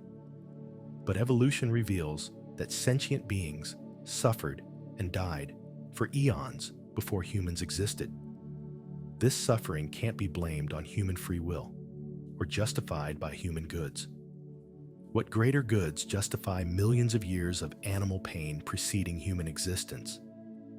Possible responses include claiming that animal suffering matters less than human suffering because animals lack rational souls and immortality. But this response seems to undervalue animal sentience and suffering's moral significance. Alternatively, one might argue that evolutionary processes' goods, the diversity and complexity of life it produces, justify the suffering necessarily accompanying it. But this requires showing that evolved complexity outweighs millions of years of pain in ways that seem difficult to demonstrate. The problem of natural evil's scope intensifies with modern scientific understanding. Vast cosmic wastelands, extinct species, disasters killing millions. The universe seems wasteful and indifferent in ways that challenge Providence's benevolent ordering. Could an omnipotent, omnibenevolent God not create life without requiring these vast scales of suffering and waste? The proportion between goods achieved and evils endured seems skewed in ways that challenge Aquinas' claims about best overall order. The problem of horrendous evils poses special challenges. 20th century atrocities, Holocaust, gulags, genocides, involve suffering so extreme that claims about compensation and greater goods drawn from them seem obscene. Can any finite creature's eternal happiness truly outweigh having been worked to death in Auschwitz? Can any greater good justify God's permission of systematic torture and murder of millions? The scale and intensity of modern evil strains theodicy's capacity to render divine permission comprehensible. Aquinas might respond that his framework allows acknowledging we cannot understand specific evil's purposes, while trusting that divine wisdom wouldn't permit them unless doing so served best overall order. But this appeal to mystery becomes less satisfying when evils reach such extremes. The gap between evil's horror and explanation's capacity widens such that trust in hidden divine purposes requires greater faith than many possess. The problem of divine hiddenness creates additional difficulty. If God exists and wants relationship with humans, why does God remain hidden in ways that allow such widespread doubt and disbelief? The hiddenness itself seems like evil because it deprives people of knowledge and relationship with their Creator and ultimate good. How does Aquinas' framework explain why God would permit such deprivation when eliminating it would require simply revealing divine reality more clearly? Possible response: human freedom and moral development require that God's existence remain disputable.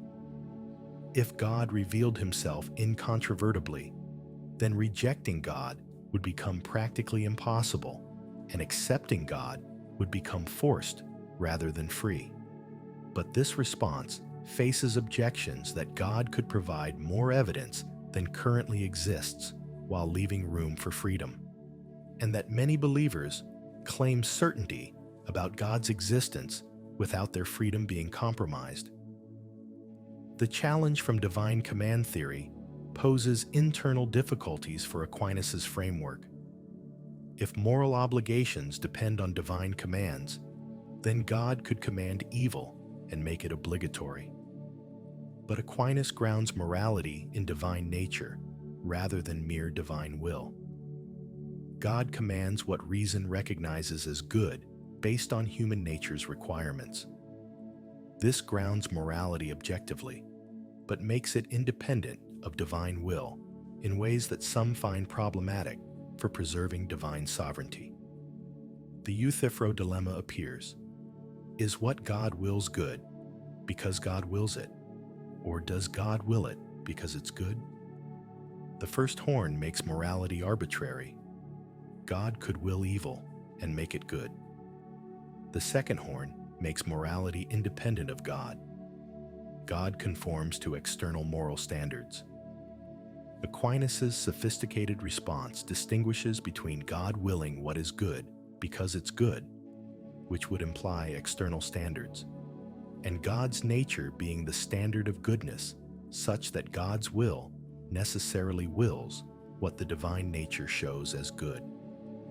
This preserves divine sovereignty. No external standard constrains God, while avoiding arbitrariness. God's nature necessarily inclines toward what's genuinely good. But whether this solution succeeds in escaping the dilemma's horns remains debatable among philosophers. The problem of religious diversity challenges theodicy's eschatological resolution. If salvation and eternal compensation require Christian faith, then God's permission of evil includes permitting many to live and die without knowledge of the gospel necessary for salvation. How can this deprivation cohere with divine goodness and desire that all be saved? The sheer number of non-Christians throughout history raises questions about whether divine plan succeeds or fails. Aquinas and his tradition developed various responses. Invincible ignorance, excusing those who never encountered the gospel. Natural law, providing path to salvation for those who follow conscience. Post-mortem opportunities for faith. But each response faces difficulties and represents theological innovation beyond clear biblical or traditional warrant. The problem suggests that eschatological theodicy may not fully resolve evil's challenge when salvation's scope and requirements remain controverted. The feminist critique challenges theodicy's potential to justify oppression and suffering by claiming it serves divine purposes. If women's subordination or suffering can be explained as serving greater goods, or as the consequence of freedom God rightly permits, then theodicy becomes tool for maintaining injustice rather than challenging it.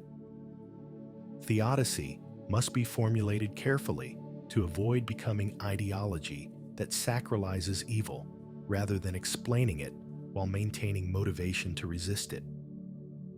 Aquinas' theodicy emphasizes divine permission rather than divine causation of evil, which provides some protection against this danger. God doesn't will oppression, but permits it when preventing it would require violating freedom or natural order. Moreover, God draws greater goods from evil's occurrence, but this doesn't make evil good or eliminate obligation to resist it. The framework allows maintaining that evil should be opposed, even while holding that God's permission of it serves larger purposes. Whether this successfully avoids sacralizing evil remains debatable. The line between explaining evil's permission and justifying evil's perpetration is thin. Oppressors throughout history have claimed divine sanction for their actions, and theodicy can provide theological resources for such claims even when that's not its intent. Part 12. The enduring questions. Having examined Aquinas' sophisticated theodicy and its contemporary challenges, we must acknowledge the enduring questions that remain inadequately resolved. The problem of evil proves inexhaustible because it touches the deepest questions about reality's nature, divine attributes, and existence's meaning that resist final resolution through discursive argument. The question of whether divine goodness's definition presupposes God's exculpation creates circularity concerns. If we define goodness such that whatever God does counts as good by definition, then theodicy becomes trivial. God is good because God does what God does, and good means divine action. But if goodness has independent content that God's actions must meet to count as good, then the content might be incompatible with permitting evil's existence and distribution. Aquinas attempts to navigate between horns by grounding goodness in being and identifying God with being itself. God is good because God is pure act, unlimited being, absolute perfection. Evil is privation of being, and thus can't be created or willed by God, who is being itself.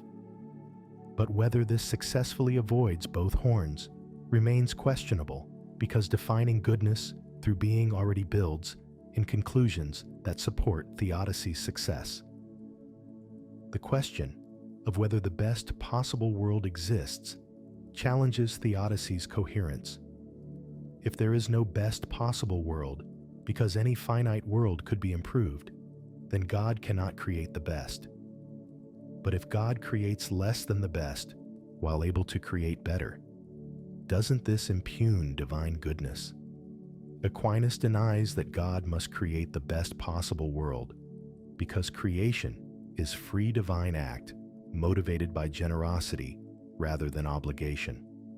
God can create any good world without being obligated to create the best because no creature deserves existence and any created good manifests divine generosity.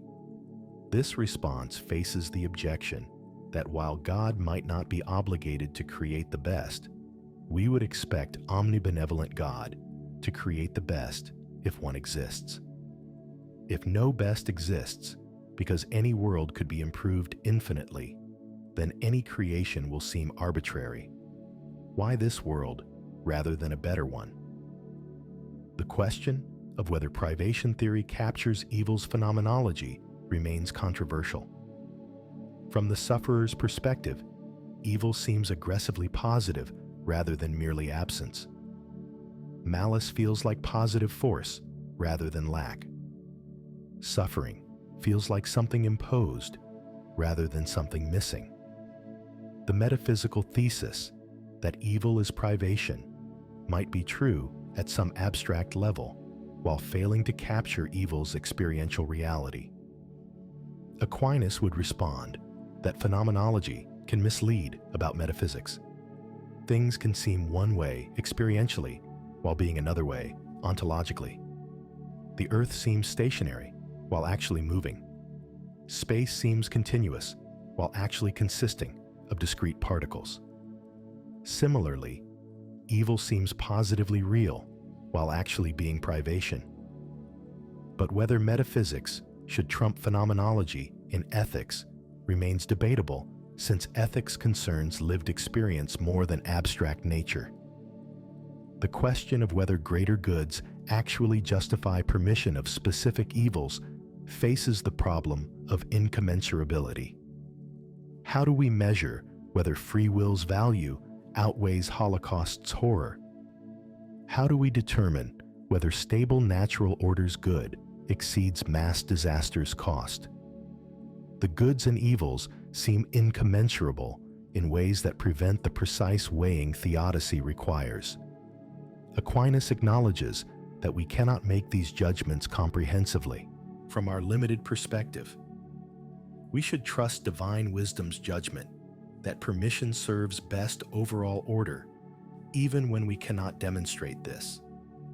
But this appeal to trust based on incomplete knowledge, might beg the question, by presupposing divine goodness, we're attempting to defend against evil's challenge. The question of whether appeal to mystery undercuts theodicy's project cuts to the heart of theodicy's value. If we ultimately must appeal to mystery about why God permits specific evils, then hasn't theodicy failed to explain what it set out to explain? What work do theodicy's arguments do if their conclusion is that we cannot understand divine purposes? Aquinas might respond that theodicy succeeds by showing that divine goodness, despite evil, is coherent and reasonable, even if not completely comprehensible. Theodicy doesn't explain every particular evil, but shows that general principles of divine providence, greater goods, and eschatological compensation make divine permission of evil compatible with divine perfection. This limited success might be all we should expect given our epistemic limitations. The question of whether lived experience of suffering should have priority over theological speculation remains. Job's story suggests that abstract arguments about suffering's purposes often miss what sufferers most need. God doesn't explain Job's suffering, but reaffirms sovereignty while acknowledging the limits of human understanding. Perhaps theodicy's fundamental error is attempting to explain what should remain incomprehensible mystery that calls for trust rather than comprehension. Yet abandoning theodicy entirely seems unsatisfactory if it leaves divine goodness looking irrational or incoherent in light of evil. Even if complete explanation exceeds human capacity, partial understanding seems valuable for showing that belief in divine goodness isn't blindly dogmatic, but has rational support, even when evil's horror challenges faith. The ultimate question is whether Aquinas' theodicy succeeds in its primary task, showing that evil's existence can be reconciled with God's omnipotence, omniscience, and perfect goodness. The answer depends partly on whether one accepts the metaphysical and theological framework within which the theodicy operates. For those who accept divine simplicity, privation theory, and eschatological compensation, Aquinas provides sophisticated resources for maintaining traditional theism despite evil. For those who reject elements of this framework, particularly eternal hell, and claim that all evil serves greater goods, Aquinas' theodicy may seem to fail or require modification. For skeptics who deny God's existence, theodicy proves unpersuasive because it presupposes theological commitments they reject. The theodicy's success thus depends significantly on prior theological and philosophical commitments that determine which solutions seem acceptable. What remains undeniable is Aquinas' theodicy's intellectual sophistication, logical rigor, and comprehensive scope. Even critics who reject its conclusions must acknowledge the impressive architecture of thought that attempts to reconcile evil's horror with divine perfection. Whether the architecture ultimately succeeds or collapses under evil's weight remains a question that each person must judge based on their own experience, reflection, and faith, or lack thereof. The problem of evil has no final solution that will satisfy all questioners because it touches the deepest perplexities about existence that may exceed human understanding's capacity.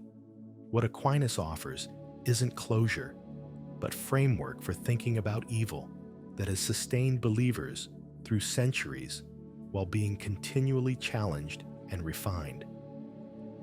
Whether his framework deserves continued acceptance, requires modification, or should be abandoned for alternatives remains a living question that each generation must answer anew in light of their own experience of both evil's horror and whatever intimations of divine goodness they encounter or fail to encounter in life's journey. Part 13. The Synthesis of Faith and Reason. Aquinas' theodicy exemplifies his broader philosophical project of synthesizing faith and reason, showing how revealed truth and rational inquiry converge on complementary insights about reality's deepest questions. The problem of evil sits at this intersection, partly accessible to natural reason, partly requiring revelation for complete understanding. Natural reason can establish certain truths about evil without revelation. Philosophy demonstrates that evil is privation rather than positive being, that material creation necessarily involves conflict and corruption, that free will requires possibility of moral failure. These rational conclusions support but don't require specifically Christian commitments. A Muslim, Jew, or deist philosopher could accept Aquinas' privation theory and arguments from natural necessity without accepting Christian revelation.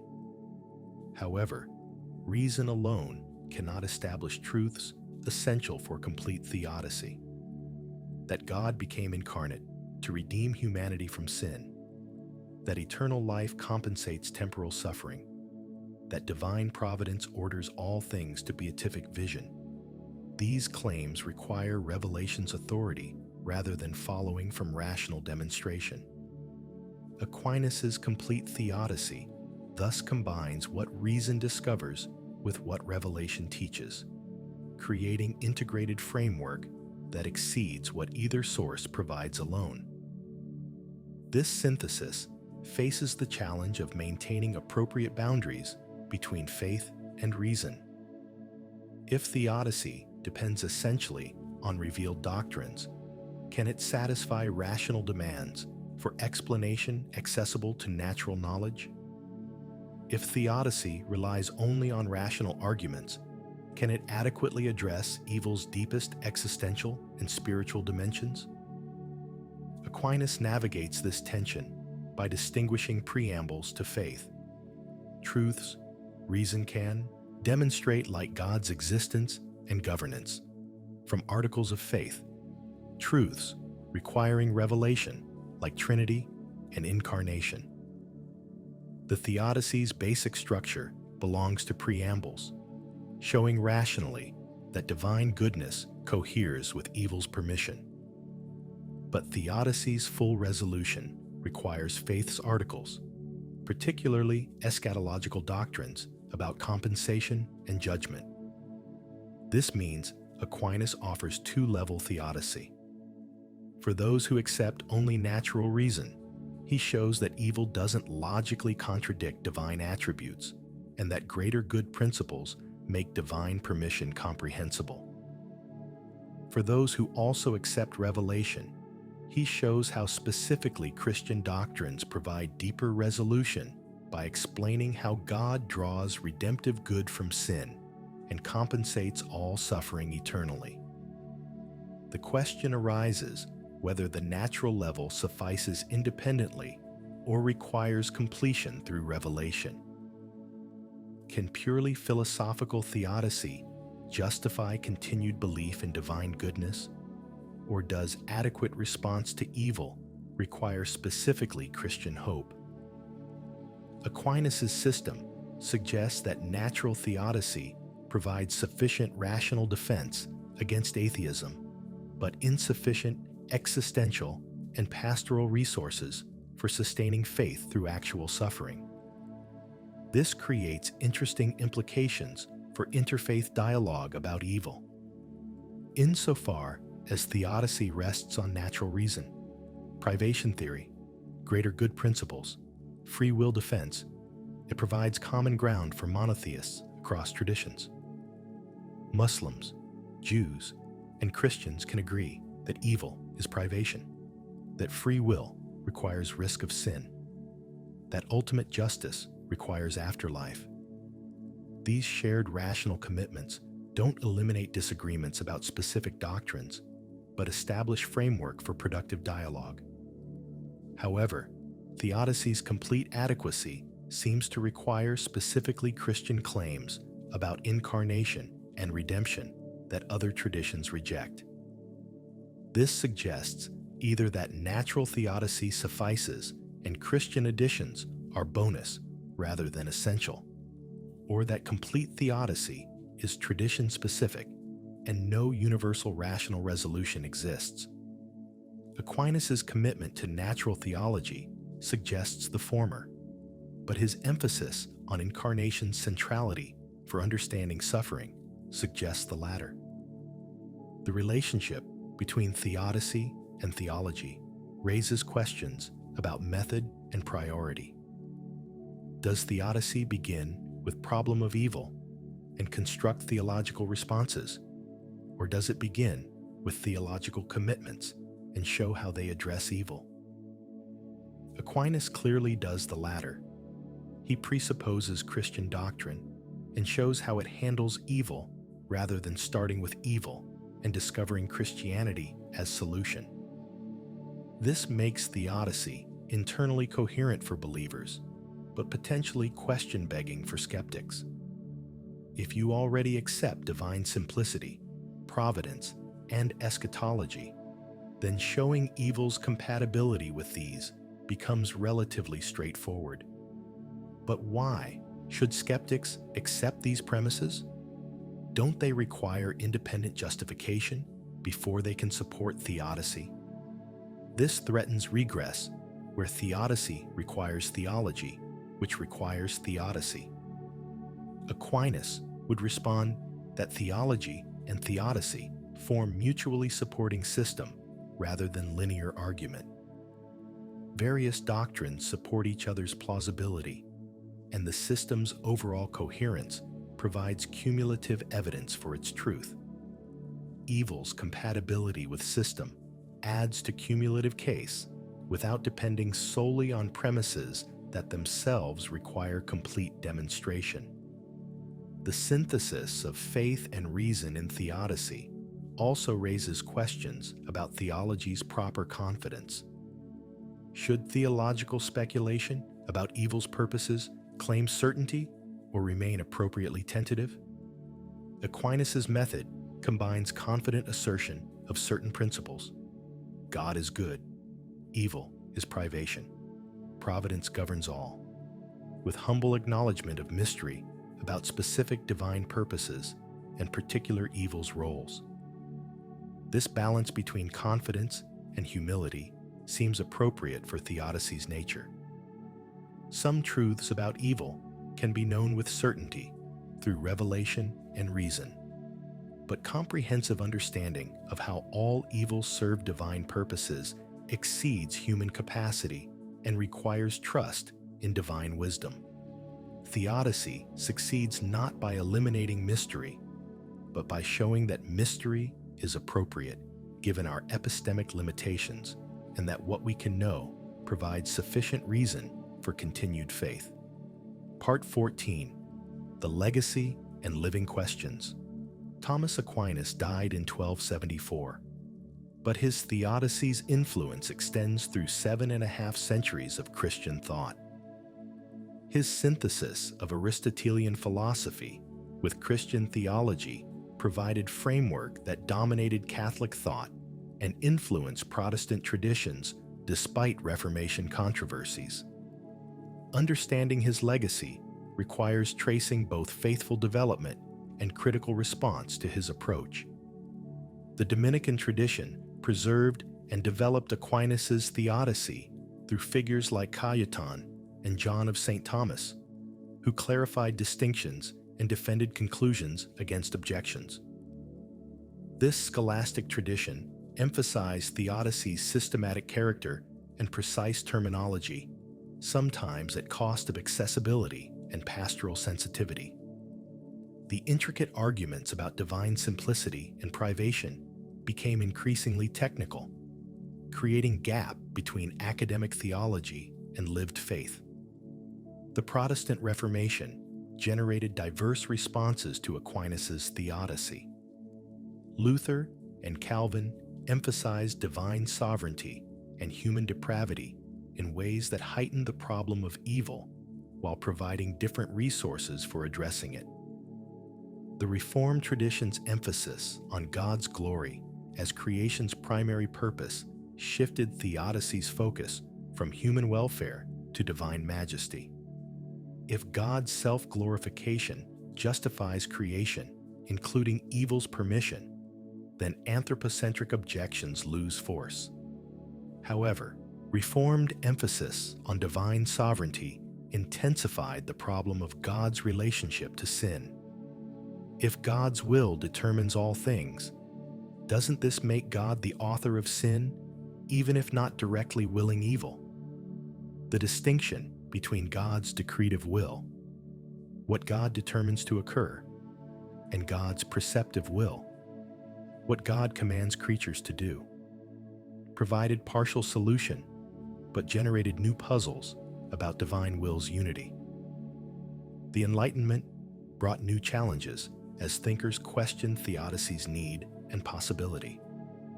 Voltaire's Candide satirized Leibnizian optimism that this is the best possible world, suggesting that philosophical theodicy's abstract arguments insult actual suffering. Hume's dialogues exposed logical gaps in arguments from design and divine goodness, questioning whether observed world's mixture of good and evil supports benevolent creator hypothesis. Kant distinguished theoretical theodicy, rational justification of divine goodness, from practical faith that maintains moral commitment despite evil's existence. He argued that theoretical theodicy inevitably fails because it requires comprehensive knowledge of divine purposes exceeding human capacity. But practical reason requires postulating God and immortality as conditions for morality's ultimate significance, providing moral rather than theoretical justification for belief. This Kantian move from theoretical to practical justification influenced much modern theology, which often emphasizes faith's existential and practical dimensions over metaphysical and logical arguments. Theodicy becomes less about explaining evil intellectually and more about maintaining hope and meaning in evil's face. This shift responds to theodicy's seeming inadequacy for addressing actual suffering, but risks abandoning intellectual defense of faith's rationality. The 20th century's horrors, world wars, Holocaust, totalitarian genocides, created what some call theodicy's crisis. Traditional arguments seemed obscene when applied to systematic extermination of millions. How could greater good principles or free will defense adequately address Auschwitz? The sheer scale and intensity of modern evil appeared to exceed theodicy's capacity. Some thinkers abandoned theodicy entirely, arguing that explaining evil insults, victims, and excuses perpetrators. Others developed new approaches, emphasizing divine suffering alongside human suffering. God shares in pain rather than remaining unmoved, or divine self-limitation. God voluntarily restricts power to allow creaturely freedom and becoming. These revisionist theodicies modify traditional divine attributes in ways Aquinas would reject, but that some find more adequate for post-Holocaust context. Jewish responses to the Holocaust generated particularly powerful challenges to theodicy. How could chosen people's covenant with God cohere with abandonment to Nazi genocide? Some affirmed continued faith despite inability to explain suffering. Others declared theodicy impossible after Auschwitz and called for silence before mystery. Still others reimagined God as limited being who struggles alongside humans rather than omnipotent controller determining all. Process theology provided systematic alternative to classical theism.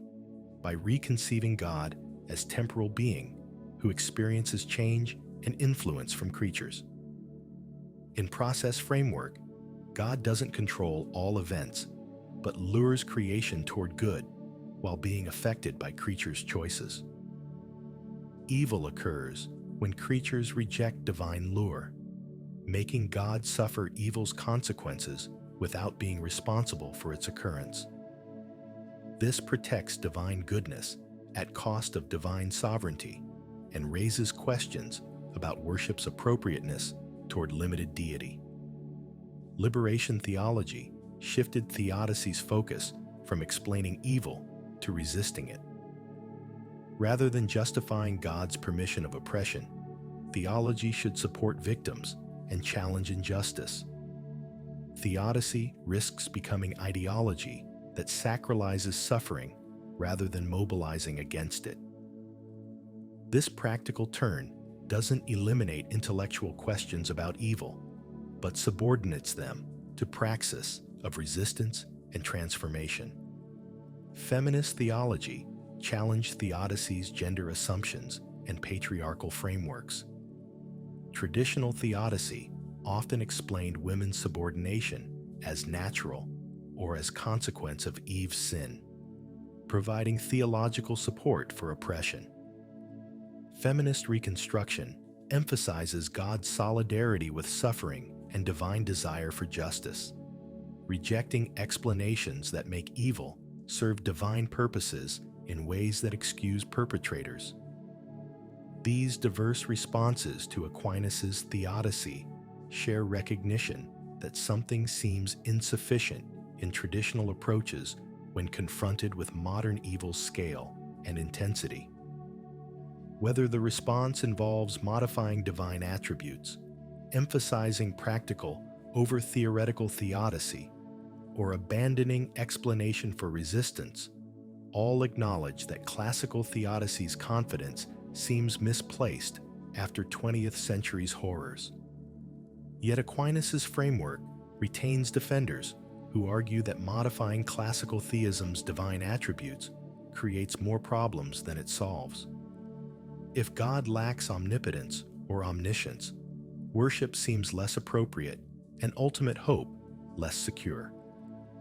If God is temporal and changing, divine eternity and simplicity are lost along with their theoretical advantages. If God suffers, divine perfection and beatitude are compromised. Perhaps classical theism's theodicy remains best option despite its difficulties. The living questions that remain include whether any theodicy can adequately address horrendous evil, whether appeal to mystery represents appropriate humility or intellectual failure, whether eschatological hope provides genuine resolution or wishful thinking, and whether the problem of evil ultimately defeats theism or can be accommodated within faith's framework. These questions admit no easy answers and will likely persist as long as humans experience evil while seeking meaning and hope. What Aquinas offers isn't final solution, satisfying all objectors, but coherent framework that has sustained believers through centuries while being continually challenged, refined, and reconsidered. His theodicy represents faith seeking understanding, not blind faith ignoring evil's challenge, but reflective faith engaging reason to show that belief in divine goodness remains rational despite evil's horror. Whether this project succeeds, requires modification, or should be abandoned remains question. Each person must decide through their own wrestling with evil's reality and whatever intimations of divine presence or absence they encounter in life's journey through both suffering and joy.